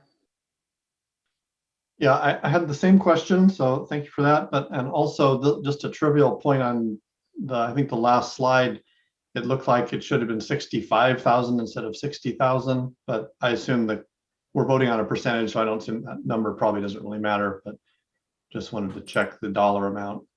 Okay, we'll definitely double check our math before we move forward. It'll be the slide before that, I guess. But anyway, yeah, I haven't looked in the actual report to see if it's, but the percentage is what we're voting on, so I don't think it changes anything. So thanks. You're welcome, thank you. Thanks, Mark. Nice attention to detail. Before motion, I would love to see if we have any public comment on this item. And Chancellor Munoz, I'm sorry, I just saw your hand. Go ahead. Oh, I'm sorry. Just a quick question, Virginia. These percentages, 10 or 15% respectively, you stipulate that these are approved, the guidelines for 2018. Does the percentages change in the more current guidelines, or would it still be permissible today, for example? No, we kept them the same. So the 5% allowable increase with staff approval, and then up from 5% to 15% with council approval. So we haven't changed that since then. Okay. Good question. All right. Is there any public comment on this item, Sandra? Chair Gordon, I don't see any public comment on this item, no. Okay, we will go. We need to do these separately. So on action 7A, it sounded like Secretary Crow put you at a motion. Oh, I'm sorry. Hold on one second. Mike, is that going to be a motion related hand or a comment related hand? Yes, seconding Wade's motion. Perfect. You guys can just Go call it ahead out. and recommended action. Number go ahead. 7. I'm sorry, Wade. Go ahead. Go ahead and move recommended action number 7A to increase by 15% the amount of SALC award made in FY 18-19 to the Land Trust for Santa Barbara County because of the appraised value is higher than the awardee's estimated value of a conservation easement on the Halima Canyon Ranch, as allowed by the Round 5 program guidelines dated December 18th, 2018. Thank you. And it sounded like, Mike, we had a second from you. Is that correct? That's correct. And then we will do a roll call, I believe, on these items. So, Jeannie? Yes. Chair Gordon. Yes. Vice Chair Flad. Yes. Undersecretary Moffett on behalf of Secretary Ross. Yes. Deputy Director Starr. Yes. Secretary Blumenfeld. Yes. Secretary Crowfoot. Yes. Secretary Kim. Yes. Secretary Castro Ramirez. Yes. Council Member Capretz. Nicole, are you on mute? Sorry. Yes. Thank you. And Chancellor Munoz. Yes. This motion on item 7 passes. Thank you so much. Let's go to item 7B. Do we have a motion on this item? 7B. Oh, perfect. Thank you, Secretary Blumenfeld. Second. All right, let's do a roll call on item 7B. Chair Gordon. Yes. Vice Chair Flad. Yes. Undersecretary Moffett. Yes. Deputy Director Starr. Yes. Secretary Blumenfeld. Yes. Secretary Crowfoot. Yes. Secretary Kim. Yes. Secretary Castro Ramirez. Yes. Council Member Capretz. Yes. Chancellor Munoz. Yes. Okay, thank you. This motion on item 7B passes. Thank you so much, everyone. Thank you. I'm going to use chair's prerogative. We're going to do a short break. We'll come back at 3 p.m. on the dot, but give us all a chance just to stretch and get a little bit of blood flow here and come back at 3 o'clock. So we'll see you at 3 p.m.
Hey, Mike, I'm sorry. Totally my mistake. You're drinking tea. I never drink tea because of your. Because I told you to drink tea. Well, you know, it's power, the power of being the chair. You make me a healthy eater and a drinker, better drinker. What kind of tea are you drinking? I don't know, some vanilla. I don't know. It was whatever was in the lunch. I'm not a tea drinker. That's what I said. I don't know. It's good. I'm trying to be better. It's good to have tea in the afternoon. I'm a soda drinker, so part of our we always give up something for Lent. Remember last year we talked about I gave up red meat for Lent, which actually went well, and so this time it's sodas. So it's just funny that you've hit on it both times that I've chosen to give up something like that. So we now have vegan day every Tuesday in my house because my 14-year-old daughter is imposed a vegan day once a week, which is really because she's a vegetarian, and then she decided we should all try it, and it's been really interesting. Actually, it's been kind of eye-opening. Well, and the whole Beyond, I mean, even if you have carnivorous cravings, right, the whole Beyond Meat thing makes it all, I mean, it's pretty amazing. So all doable. I think it's Beyond Meat in particular. I like it a lot better than Impossible Burgers, actually, just in terms of the consistency. I don't know if you have that feeling. Well, and yeah, it just cooks better, or it cooks more like meat. But I just got used to not eating red meat or meat really at all. Sandra's reminding us that we're being broadcast live, which I know. So we're not saying anything particularly. Now you all know that we have vegan day in my house once a week, and that Mike is drinking tea. This is brought to you by Tea Drinkers of America. Exactly. I was just going to say, Chair, thank you so much for giving us that time, because it gave us some time to catch up with a few emails and things that are always. I didn't mean to do that. I will apologize to everybody, but I'm glad. Thank you for being so gracious about it. It was completely a mistake, but hey. The best part is that you were so confident about it. Like, of course we're going to take a half-hour break. Like, that's the norm. And I was like, wait, what? What did I miss? I'm sorry. She said it was the prerogative of the chair. So yeah, I did. Like, and then all these people were like texting to find out if I was all right, because I think every one of the staff thought I was like having a heart attack or something. So, I'm fine. Nicole, you're so right. It's all about the confidence. You were so like, oh, okay. I'm fine. I'm just an idiot. That's the answer to the question. All right, who have we got back here? I see it's 1 minute still, but well, this is what I get for being on Zoom since 7:30 this morning without a break. I was like, I must have subconsciously just wanted it. I really did feel like we all needed that little break. We've been. Sometimes you just have to get out of the chair. All right, let me see. Gallery. All right, thank you for doing that. All right, sorry everybody. I'm just going to apologize again. I did not at all mean for that to be as long. I meant that to be a 7-minute break, and my clock was wrong, and it ended up being much longer. And then by the time I realized it, I found out that legally we couldn't change it. So I'm really sorry, everybody. I hope it was, I don't know, maybe it was a much needed rest for folks. I certainly needed to get out of my chair for a little while. Anyway, apologies to everyone, and particularly those members of the public who have been waiting so patiently for this next item. I just really am sorry that I did that to you. But now we're all very rested and energetic for the next item on the agenda, which is affordable housing, sustainable communities. I'll turn it to Louise in a second. I just wanted to say something that is echoing something she said in her executive director report, which is just a really heartfelt thank you to the members of many of your staffs, council staffs, and many of you I see here who worked very hard between the last meeting and this meeting to think through, kind of to reflect on the last meeting, to reflect on the public comments, to think through some of the comments that were made on the draft guidelines, and to come back with these program guidelines, which, as everybody knows, were posted earlier for public comment. And I know we do have some public comment on this item. So thank you. Just I think it was a real testament actually to folks working together to try to find common ground. So thank you for that. So Louise, I know you wanted to introduce this item, and Ryan. Great, thank you all. And really, I was going to reiterate what I did say in my executive director's report on this, and again, thank everybody for the work. And I think AHSC is an example of exactly why SGC exists, which is how to navigate a complex set of topics that cut across all of our agencies and departments. And even, I've been involved with SGC even before I was executive director, and I think this was one of the most engaged and collaborative processes in getting to, and working through some challenging issues. And I would say, I don't think we have the answers exactly, and nor do we, maybe we won't ever, but it really is a testament to the work that was done and just the complexity of what we're trying to accomplish in terms of housing production and climate and equity and all of the interrelated goals. So with that, I'll turn it over to Ryan to walk through the draft final guidelines for consideration, and look forward to hearing comments from the council and the public. Thanks, Louise. I noticed Kate rolling up her sleeves before we get into the guidelines. Well, good afternoon to the council members and the general public. My name is Ryan Silber. I'm the Affordable Housing and Sustainable Communities, or AHSC, program manager at SGC. So today, I'm just going to present on the round 6 guidelines for the council's consideration of adoption. Next slide, please. So these slides will just provide a brief background on the update process of the guidelines since the conclusion of our 5th round of funding. And then it'll cover changes proposed since we last talked about these guidelines in November. Next slide, please. So staff's recommended action today is to adopt the guidelines as presented. Following the adoption of the guidelines, staff at SGC and our implementation partners at the Department of Housing and Community Development will issue the notice of funding availability and associated application materials, marking the beginning of the $400 million funding round. Next slide, please. So this is just a quick recap of the process that led us here today. Not captured on the table, but SGC last made awards in late June of 2020.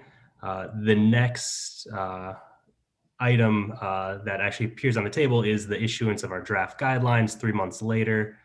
That followed a series of interagency working groups, stakeholder meetings, a 2-week public comment period. Before we issued the next guidelines in November, those next guidelines in November reflected an additional public comment period. Staff presented on those guidelines at the council meeting. There was a robust public comment period, and council then directed staff to make some changes in response. Following that November meeting, we actually issued a new set of draft guidelines, followed by a brief public comment period. Really, I think echoing Louise's comments, we worked with a lot of staff from a lot of different agencies on that second draft and this final copy of the guidelines presented here today. So a lot of folks really working on these guidelines here, and a lot of appreciation from staff for all the partnerships that we went through on the way here. So next slide, please. So now just going to briefly provide some information on the changes proposed since that November council meeting, along with some associated public comments received in the January draft. So the changes we're going to cover today, these are not exhaustive of the changes since the November council meeting, but are just what staff view as the most significant. And anyone who'd like to see more information on these changes or the total list of all changes made, I'll just direct them to the staff report for the council meeting today. Next slide, please. So in response to the direction of the council and following a robust public comment period, staff adjusted the AHSC awards process slightly. So this process was adjusted to not include strict commitments to award at least one project from each geographic area defined in the guidelines, but rather a commitment to utilize funds to the extent possible to ensure distribution of total AHSC funds that allows for all geographic areas with competitive applications to receive awards. The process more explicitly laid out would be to follow our historic awards competitive process, where we distribute the first 80% of funds according to the top scoring applications from each project area type. And then we get into the discretionary funding process. So the discretionary funds, as we discussed in November, we're proposing increasing this back to 20%. Last round, it was at 10%, but in the previous rounds, it was at 20%. So moving back to 20%, we would use those funds first to meet AHSC's statutory investment minimum of at least 50% funds awarded to projects in disadvantaged communities, if that's not already met through the 80% of funds in project area targets. Next, we would then meet our tribal funding set aside of our one award for a tribal project, if that wasn't met through the project area targets. And then the remaining discretionary funds would be prioritized towards geographic distribution. The public comment on this topic was generally positive around this prioritization of geographic distribution. There were some comments calling for a stronger commitment, such as a minimum allocation to each of these geographies. But I also just wanted to state that in addition to this commitment for use of discretionary funds, staff also proposed modifications to our GHG scoring structure that we believe will bring more parity between applicants around the state. Next slide, please. And Ryan, sorry, just a really quick interruption. A couple of council members are wondering about asking questions. I'm going to say for that folks to wait till the end of your presentation, just because it's sort of comprehensive, and but I'm assuming that folks will want to come back to specific slides. So if you can keep the deck up after you finish talking, that'd be great, because I think we will have questions on specific slides. Thanks, folks. Keep your questions in mind. Put your hands up so that I know to call on you after the presentation. Go ahead, Ryan. Great, thanks. So the next change that I'd like to discuss, we are proposing removing the new minimum score and the new minimum GHG reduction requirements that we proposed in November. We heard a lot of public comment about this at the November council meeting. Staff feel comfortable removing these minimum requirements and relying upon the scoring and ranking process that we traditionally use to determine the relative top scoring projects. And we can use that to prioritize awards rather than setting explicit minimums. This change in the January draft was universally well received, or nearly so. Next slide, please. So these newest guidelines also propose an increase in the incentive for building electrification to 7 points out of 100. This category was newly introduced in November. The scoring incentive then was proposed at 2 points. Again, now we are proposing moving that to 7 points. The additional 5 points were allocated from our on-site renewable energy generation incentive, which is now no longer included in the guidelines. That incentive was removed in coordination in this whole section, working with the CEC and Natural Resources Agency around working to better align our guidelines with the building code and grid decarbonization goals. We feel that now we are aligned with future building code updates and really where the state needs to go in regards to grid decarbonization. The changes were well received from stakeholders for the most part in a pretty diverse coalition of groups, though we did receive requests for more gradual phasing in of this, the electrification scoring, as well as technical assistance resources, but also on the flip side, a explicit commitment towards requiring all electric building in future rounds. Staff do intend to work with our agency partners to assist applicants with all electric design, connecting them with technical assistance resources when they do become available. Next slide, please. So this change, we're very excited to support. This is just to extend the eligible term of contract for transit operation expenditures from a 2-year maximum to a 5-year maximum. This change was in response to the council directive at the November meeting and also increased needs from transit agencies in light of the COVID-19 pandemic and related impacts. It was very well received from our stakeholders. Next slide, please. In the November draft guidelines, staff proposed increasing the workforce development points available from 2 of the 100 points to 3 of 100 points, as well as aligning criteria with the state's high road training partnerships guidance. In the January draft posting, we received a lot of new feedback on this section, in particular calling for more widely available strategies, ones that could be achieved from projects around the state.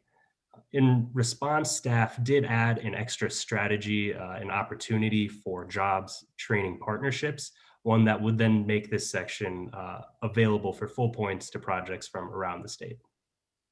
Next slide, please. So that concludes the significant changes that we're going to cover in these slides.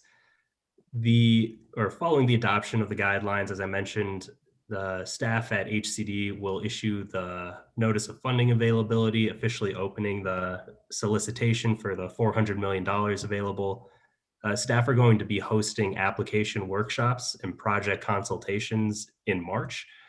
Folks can figure out how to sign up for those by subscribing to the AHSC listserv.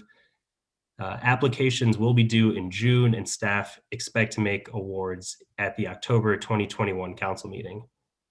Next slide, please. So the recommended action from staff is to adopt these AHSC fiscal year 2019 and 20 round 6 guidelines as they're proposed. Appreciate you all listening, and yes, I'm now happy to field any questions.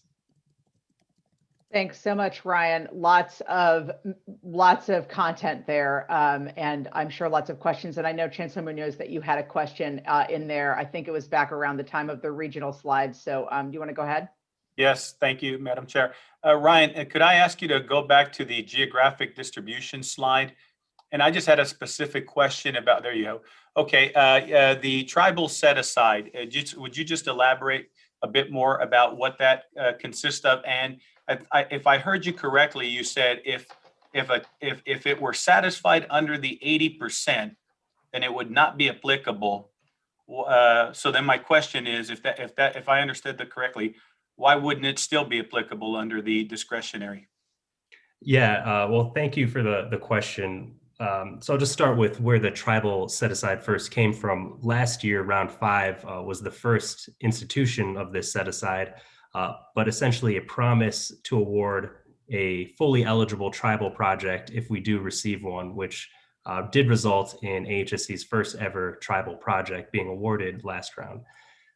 So what I meant by the if applicable for use of discretionary funding is that tribal projects are actually eligible to compete within our normal project area funding opportunity. So that first 80% of funds.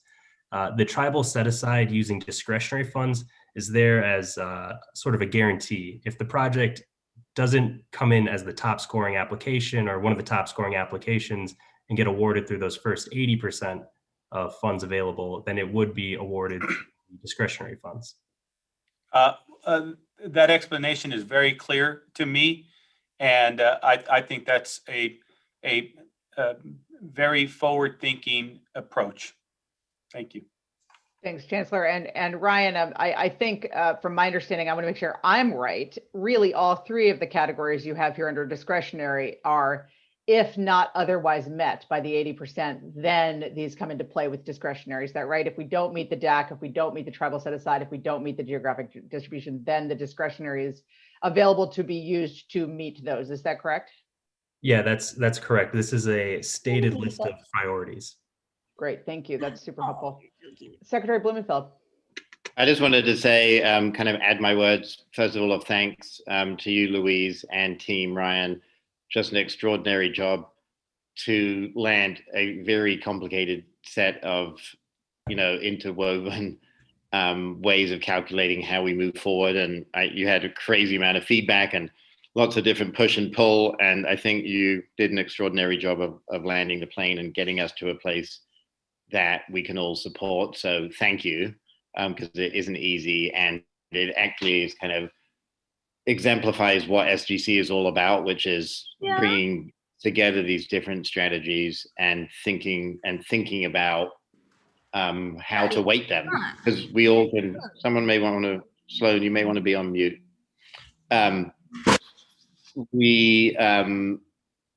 more that we have aspirations that aren't clearly articulated, the more that it sometimes leads to confusion. And I think by this clear articulation, you're kind of setting a really good roadmap of how we move forward. And there isn't, I don't think everyone got exactly what they wanted, but we didn't lose the basic principles and goals of the program. And I think that's to be really warranted. I also wanted to, since I mentioned it at the last meeting, just talk about building decarb. And I think, again, Ryan talked about this, but really making sure that the AHSC projects are part of the clean, resilient energy system is really critical. And I'm not sure that this is clear to everyone, but you're giving extra points for all electric and electric ready buildings.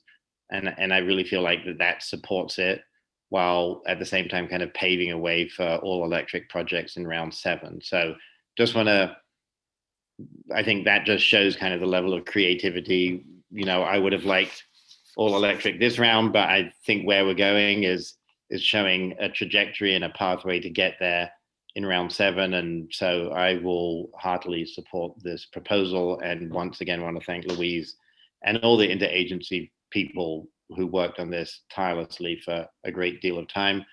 Thank you, including Lauren and Richard and the staff from Cal EPA. Thanks so much, Secretary Blumenfeld, and your folks were very engaged, and so really appreciate that. Secretary Castro Ramirez. Thank you, Chair. Just want to echo the same sentiment as my colleague, Secretary Blumenfeld. Just incredible appreciation to the staff of SGC, to the many council members and entities and organizations that have been part of this process. I think, Louise, you said it best as you were introducing this item, that this is probably one of the most engaged collaborative processes. And, you know, truly as a council member and also as a person that, you know, strongly believes that our best work is done when we do it in conversation with the people most impacted. Just, you know, really want to commend the fact that we took a little longer to ensure proper engagement, proper dialogue, and really, you know, giving folks the opportunity to shape what's before us. Do want to also sort of acknowledge that I'm very supportive of the geographic distribution and the geographic priorities that have been established. I think that, you know, as we continue to do our best to ensure that, particularly in the space of affordable housing, that we look at everything both from a racial equity perspective, but also from a geographic equity perspective. I think clearly the proposal that we have addresses both, right, or addresses that. And then my last point is around workforce development and economic development, especially as we look at, you know, the effects of this devastating pandemic, both, you know, the effects that it has had from a public health perspective, but also from an economic perspective. There's been tremendous damage economically to Black, Indigenous, Latino, people of color. And as we begin to address the level of economic relief that is going to be necessary, I think it's important for us to think about how AHSC further builds on the economic development and workforce development piece, right? So we're focused on housing, we're focused on transportation, we're focused on climate, but how do we begin to embed an economic development strategy? And I think that what has been proposed in these guidelines begins to lay the groundwork towards that. So very much appreciate the fact that, we went back to refine the workforce development points and that component, and look forward to encouraging really the SGC staff to continue to further develop this component for future rounds. Thank you. Thank you for those comments, Secretary. I have Nicole next. Thank you. So yeah, I echo everybody's comments. I think the team, SGC and all the different agency teams did a fabulous job. I know San Diego felt like their voice was heard. And I know I got a lot of feedback about how grateful everybody is that San Diego is going to be competitive, but that was echoed actually in my calls with some of the stakeholders, such as the AHSC coalition that has developers and equity groups and the technical assistants, and they all were really coming from the same lens of that they've all struggled to compete outside of LA and the Bay Area, and that this is a step forward. My only point that I had mentioned earlier is that I think this is like not the end, hopefully the beginning of kind of continuing to imagine how we make this program even more effective.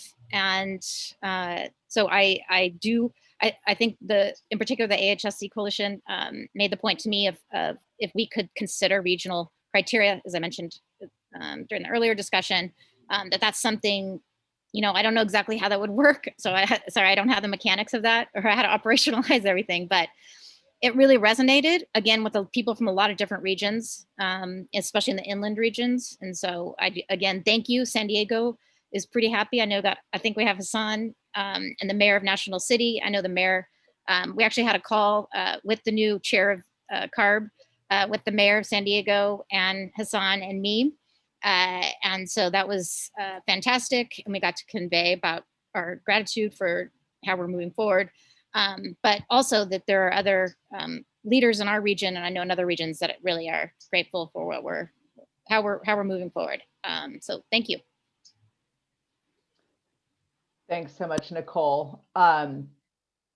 And Ryan, I don't know if you want to just based on what Nicole was saying, want to talk a little bit about sort of the kind of evaluation and sort of, process that you think about between rounds in terms of sort of how are these things working and are they achieving the goals? Do you just want to talk at all a little bit about that? Just because I think it goes to Nicole's question about sort of how are we continuing to evolve with these guidelines? Yeah, glad to. Well, in between each round, we definitely rely a lot on our public comment and stakeholder feedback, avenues through public comment periods, stakeholder meetings. We have a very engaged core set of key stakeholders across environmental advocates, housing advocates, more recently even workforce development, kind of touching a little bit of everything that AHSC does. We also rely a lot on our interagency working groups, primarily CARB and HCD and SGC staff, but as well as bringing in a lot of the different agencies that represent the council as well. I think now we've had a lot of attention and a lot of interest now internally as well called towards the geographic question. And I think we have a lot of intent to work throughout this round, where traditionally we're somewhat condensed in between rounds. We have our application review period coming up, but really working internally to, commit staff resources towards guidelines updates immediately, start assessing all aspects of the application and competitive criteria to figure out, what's happening with our geographic distribution, and just take a really holistic look at that and really embedded in that. I don't want to go on too long here, but I think what Secretary Castro Ramirez had called out is our equity lens as well.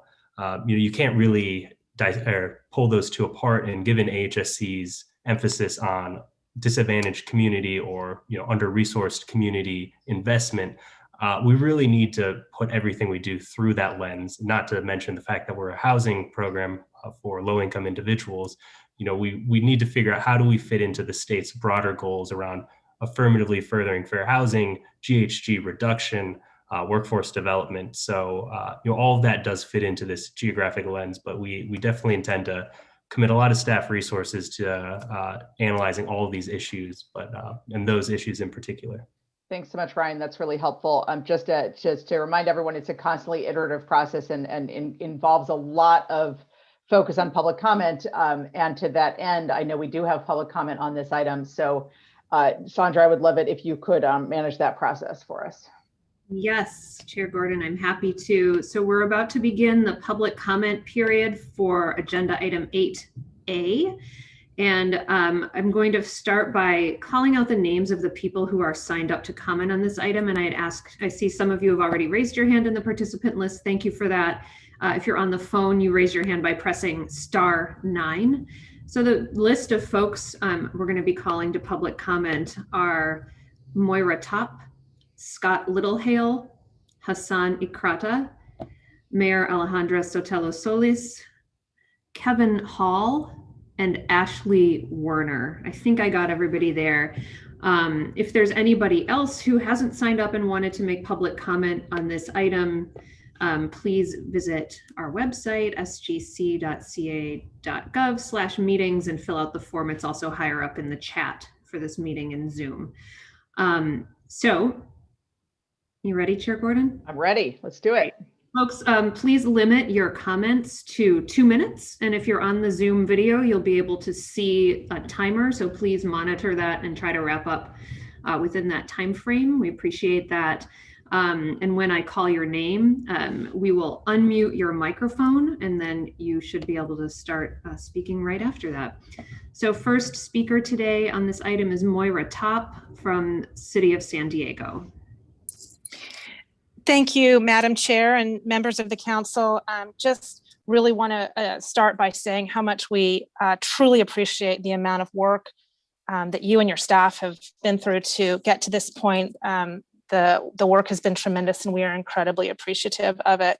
We do have about 3 items we just want to make a few notes about. First of all, it's been mentioned a number of times.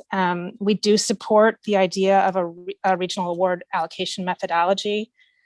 We think that using those geographic areas will help ensure a more equitable distribution. And we also request that you require that each region receive a minimum of 1 award. We do remain concerned that the high point value assigned to transit GHG reductions will require ridership numbers that may make it extremely difficult for regions such as ours without an existing robust transit network to effectively compete. We have been aggressively working towards improving our transit network, but those networks take time to develop, and we would like that to be considered as you continue to evolve with your guidelines. And lastly, we just want to tell you how much we do appreciate the transit operational component.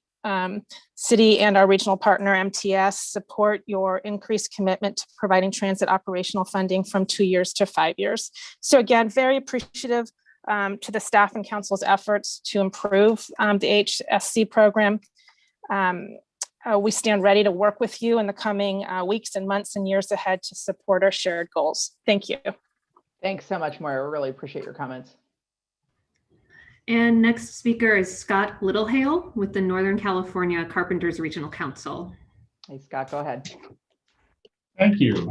Members of the council, Chair Gordon, it's a pleasure to address you today. This is the first round of the AHSC guidelines process in which the carpenters have participated. And we want to, first of all, acknowledge and thank staff for the hard work that was done to take workforce development items and require greater specificity in how strategies were defined for workforce development, as well as more firm commitments with partner workforce development organizations, and as also greater specificity in performance measures for job placements, as well as the quality of the jobs into which people who are trained or working directly on AHSC funded projects are benefiting from. Because as the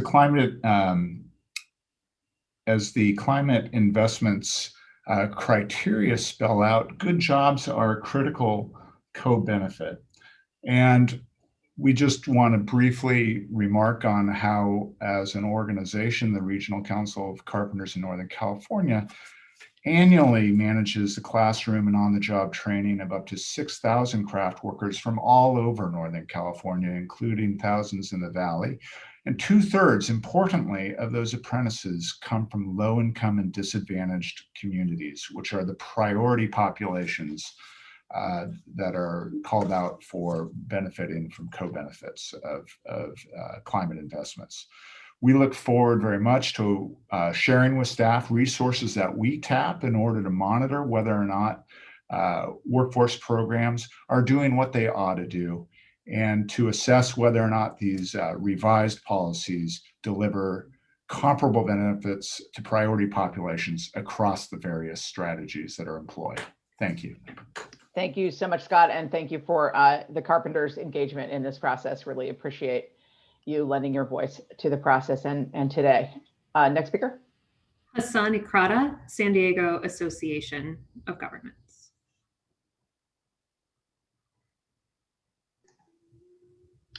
Hi, Thank Hassan, you very much. Thank you very much, Chair Gordon, board members, Executive Director Luis. Just a note, Chair Gordon, I know when to come for dinner in your house. It's Wednesdays, right? But I want to thank you very much for allowing me to speak for a few minutes. My name is Hassan Ikrata. I'm the Executive Director of SANDAG. I also want to acknowledge and thank you for the guidelines and for the flexibility you afforded, especially on the geographic equity.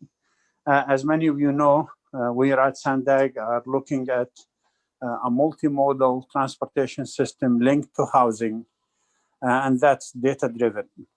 And I believe your guideline is consistent with the direction we're going. And I hope and look forward to working with all of you to not only reduce greenhouse gas emission, but have a sustainable future in general for Californians.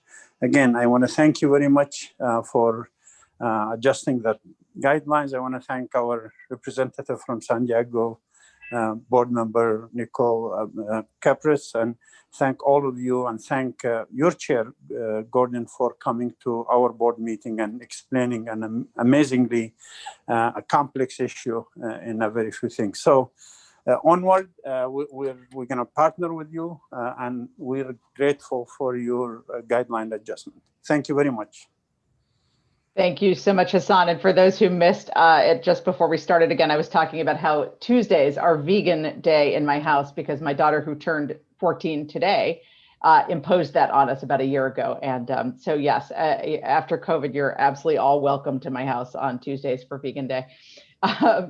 Thank you, Hassan, and for all your work. Next speaker. Yes, it's City of National City Mayor Alejandra Sotelo Solis. Mayor, great to have you here. Go ahead.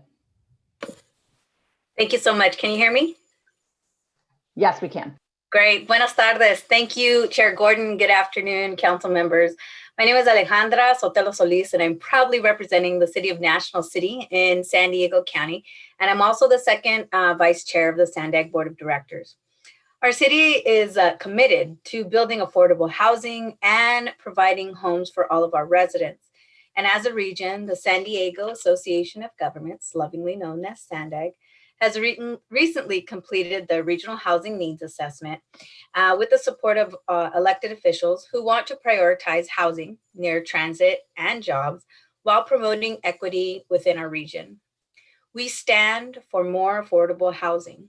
We also acknowledge the difficulties of financing housing construction, and the Affordable Housing Sustainable Community Grants Program provides those vital funds for housing development and transportation improvements that lead to greenhouse gas emission reductions.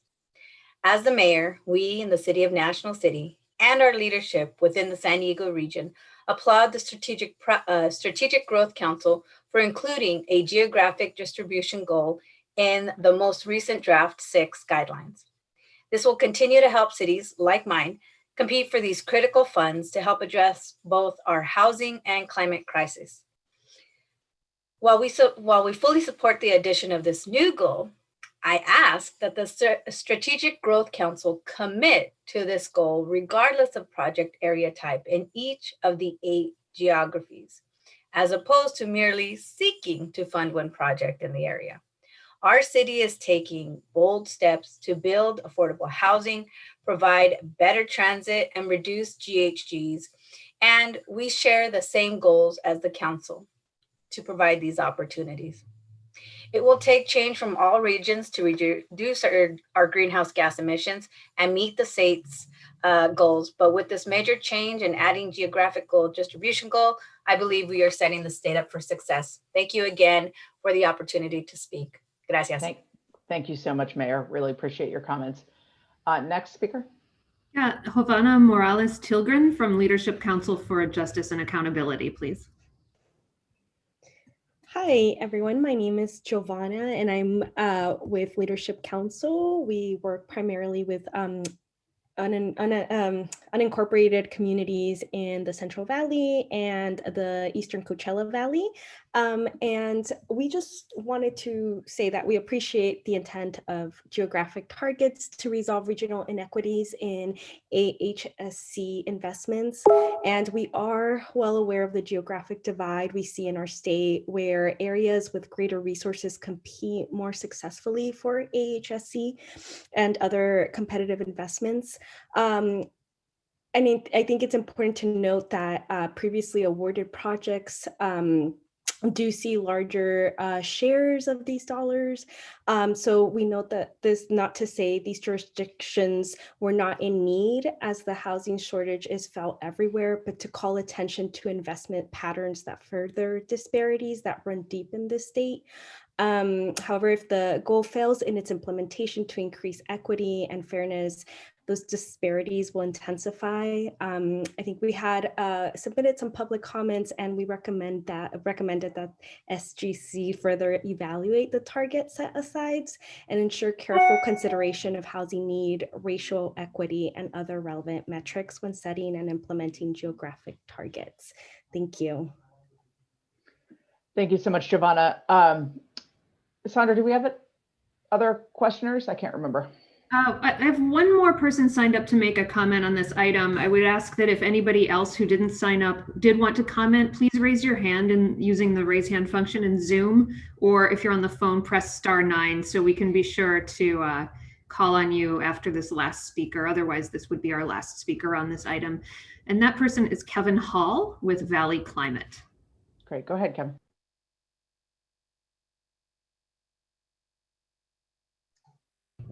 Kevin, I think you're still muted. Is there some additional action that Kevin needs to take? Michael or Luis? Yeah, sorry. Thank you, Madam. Sorry. Thank you. We hear you now. Perfect. Go ahead.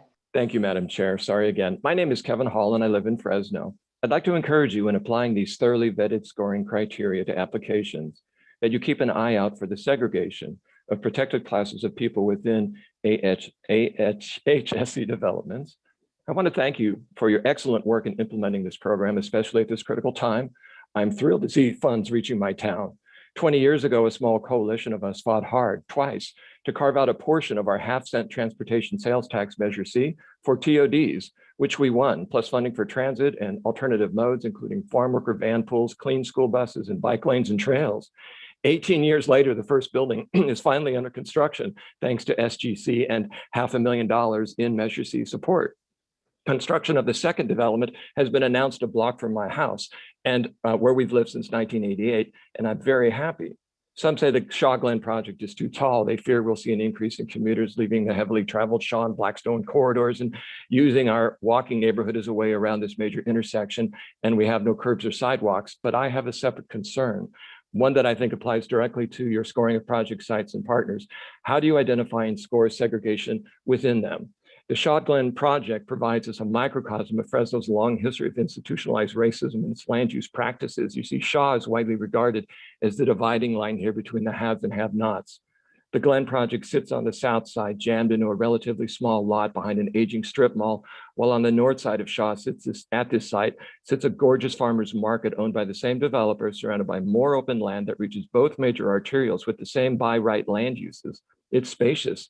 The market only opens twice a week, so it's open space too, covered by an arbor that in spring is covered with roses and wisteria. That's where an even larger project is being developed north of Shaw in tandem with the Glen Shaw.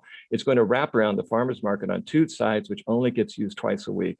It will have a lovely open space in a great setting. Wheelchair users and kids south of Shaw will only have to cross 6 through lanes and 3 turn lanes of high-speed major arterial traffic. How does one score for that? That choice of where to best place protected classes of people. How do you look at the adjacent plans and projects and ask, is there segregation? Could it have been prevented? Might we have done this better? Thank you. Thank you so much, Kevin, for those comments. Really appreciate it. It sounds like we don't have any additional comments. Is that right, Sandra? There are no additional comments on this item.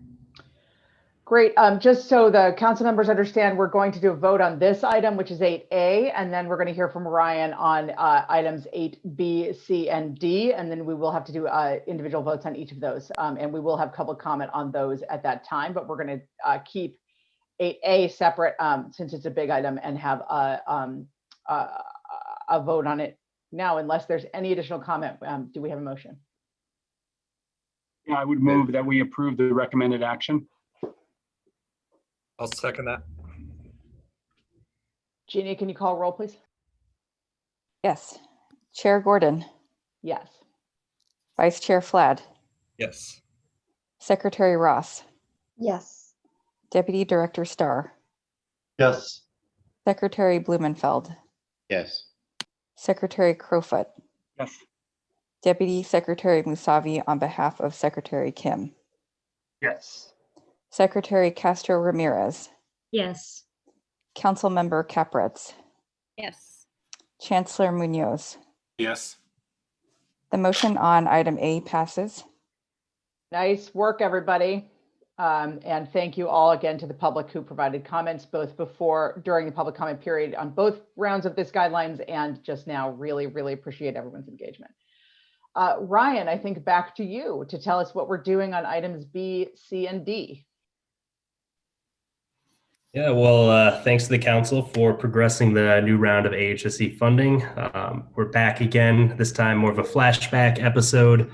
I'm going to present on 2 recommended amendments to each of the rounds 3, 4, and 5 AHSC guidelines in that order. There'll be separate action items as we just discussed to amend each of those sets of guidelines. The changes in each of those guidelines are nearly identical, aside from specific dates referenced, and I'll note when those dates are different. For the sake of expediency and due to the similarity in changes, I'm just going to cover the content of the changes in detail now, and then ahead of each of the other actions for rounds 4 and 5, I will just do a quick recap. These proposed amendments are consistent with the newly adopted round 6 guidelines. Next slide, please. So both recommended amendments are proposed in response to impacts felt as a result of the pandemic. This first amendment, staff are proposing to allow applicants to begin incurring costs on awarded projects once they're approved for that award by the council. Right now, they have to wait until a contract is signed with HCD. This change would still make that contract signing the point when they could actually receive funds, but they are eligible to start incurring those costs at the moment of award. So essentially, we've approved the project, they can begin work on it. As long as all those costs are aligned with their application, they will eventually receive reimbursement. Due to our mix of grant and loan funding on each AHSC award, this actually only affects transportation projects and public infrastructure and not the construction of housing units. The results will be that projects can begin construction sooner, providing that public benefit more quickly. And this practice is consistent with federal transportation agencies under the Federal Department of Transportation. Next slide, please. The second change that we are proposing is to provide more time for projects to reach completion by extending the time allotted to begin construction by 1 year and complete construction by 1 year each.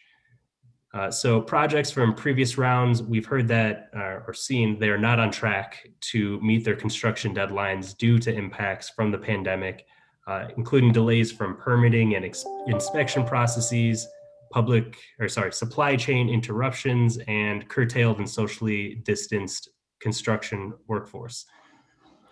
Project partners, including lenders, have expressed concern about projects missing these deadlines in our guidelines, which then compounds delays through the financing process. So extending these timelines for starting construction and then completing construction will remove a barrier for projects to reach completion, and it also reduces program staff's administrative burden, allowing us to grant a uniform extension rather than considering these on a case-by-case basis. Next slide, please. So staff are recommending approving these amendments to the round 3 guidelines, extending those construction start dates and modifying when costs are eligible to be incurred. You can see the specific dates that we will be extending the construction timelines to, which are about a 1-year extension apiece. Thanks so much, Ryan. Have we got any questions from the council on these changes, which again are very similar to each other? But any questions on why we're doing this, what it means? I am not seeing any. I think Ryan did an excellent job explaining. Perfect. I agree. I do not believe we have any public comment on these 3 items. Is that right, Sandra? I'm not seeing any public comment for these items, Kate. Okay, well, legally we have to do individual votes on each of these. So let us look first at action item 8B, which is amend sections 104 and 111 of the fiscal year 2016-17 round 3 affordable housing and sustainable communities program guidelines according to staff recommendations made to accommodate project delays caused by the COVID-19 pandemic. Again, this is for fiscal year 16-17. I move 8B. With second. Great. Jeannie, are we doing roll calls on these 3? Yes. All right. So I'll start with you. Chair Gordon. Yes. Vice Chair Flad. Yes. Secretary Ross. Yes. Deputy Director Starr. Yes. Secretary Blumenfeld. Yes. Secretary Crowfoot. Yes. Deputy Secretary Musavi. Yes.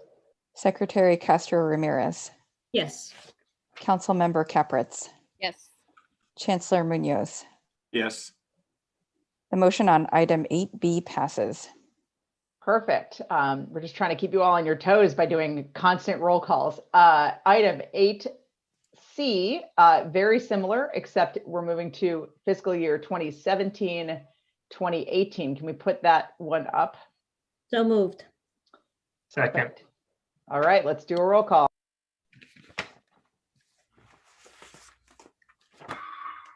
Jeannie, are you still with us? Yeah, sorry, I didn't unmute myself fast enough. You got to stay on your toes here for these items. So true. Chair Gordon. Yes. Vice Chair Flad. I'm sorry, did Vice Chair Flad? Yes. Thank you. Secretary Ross? Yes. Deputy Director Starr? Yes. Secretary Blumenfeld? Yes. Secretary Crowfoot? Yes. Deputy Secretary Musavi? Yes. Secretary Castro Ramirez? Lourdes? Yes. Councilmember Capretz? Yes. Chancellor Munoz? Yes. The motion on item 8C passes. Right. And just in case you have a change of heart when it comes to fiscal year 2018-19, we will go now to this item. Keep your fingers on your unmute button, everybody. Do we have a motion? I'll move that we approve this. Second. Perfect. Can we call roll, please? Chair Gordon? Yes. Vice Chair Flad? Yes. Secretary Ross? Yes. Deputy Director Starr? Yes. Secretary Blumenfeld? Yes. Secretary Crowfoot? Yes. Deputy Secretary Musavi? Yes. Secretary Castro Ramirez? Yes. Councilmember Capretz? Yes. Chancellor Munoz? Yes. The motion on item 8D passes. Nicely done, everybody. And again, just we've all said it a million times, but thank you again so much to all the work that went into that item. I know we have some general public comment. I think 2 general public commenters. So Sandra, can we move to that, please? Absolutely. So I see that the first commenter's hand is raised. Thank you for that. And the second one is Kevin Hall. So if you can raise your hand, Kevin, thank you. So I'll start with the first commenter, Richard Sadowski. Great. Go ahead, Richard. Hi, Richard Sadowski. I'm from Homefront EJ Morro Bay. Several more years than I care to remember. I worked in the aerospace industry. I was a test operations engineer on a research and development project called the NASP aerospace plane project. It was an X-30 hypersonic fluid dynamics propulsion system. And one of the things in research and development, there's always going to be a risk involved. And there was a risk that you can, blow up the model. And one of the things that I feel that we as a state need to really get a handle on is the climate crisis that we have. And right now there's I live in Morro Bay, and I feel that Morro Bay has all the ingredients to really be a forward-thinking community with regards to the climate crisis. We have a decommissioned power plant that right now I feel if you get on Elon Musk's website, there's a $100 million challenge for pulling 1 gigaton of carbon dioxide out of the air. Now, these kind of innovative projects are risky, but in a crisis, we need to take those risks, and I feel that we need to move a little faster. Our group has been doing carbon dioxide monitoring for the past year around the Morro Bay estuary, and what we're seeing, what our data is showing, even taking into account the Keeling's curve of summer and winter summer and winter changes, the carbon dioxide at what we're seeing is around 455 parts per million. And the global average right now is about 415. So, we have to help get this, get citizen scientists working together with academia and really push innovation to address this climate crisis. Thank you for letting me speak. I appreciate you guys. Thank you, Richard. Really appreciate your comments. And Morro Bay is beautiful. So thanks for being from there. Final comment? Yes, and that'll be Kevin Hall coming back to join us this time in his role as consultant.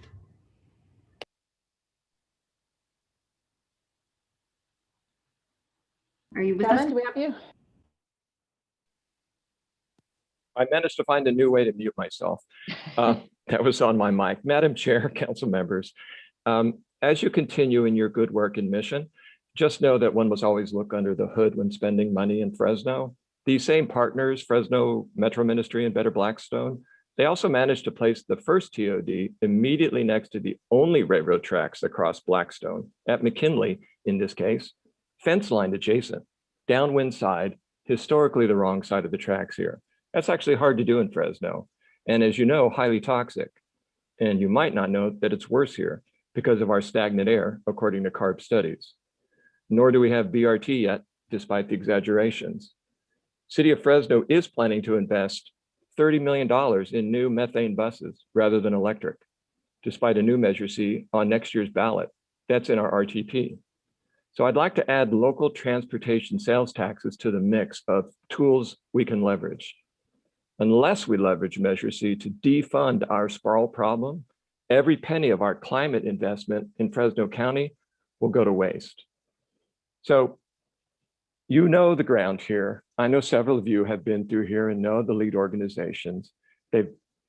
One of them is covering the Measure C call happening right now, where community has been excluded from the committee selection process of a steering committee. It's supposed to last through the year 2047. And we're not on the committee. The Leadership Council is not on the committee. Nobody from the community who really works at the grassroots level is on this committee. It's overly white, Republican, and Northeast. It's on our map. So you must look at our freeway map and our sprawl map too, as I know you do. But let's pay close attention to the interaction between state funds and local funds, because this is really driving all the inequities in Fresno County. We have tremendous potential in the rural areas for integration of transportation, power, and transit. Thank you. Thank you so much, Kevin. Great reminders of those interactions. Really appreciate it.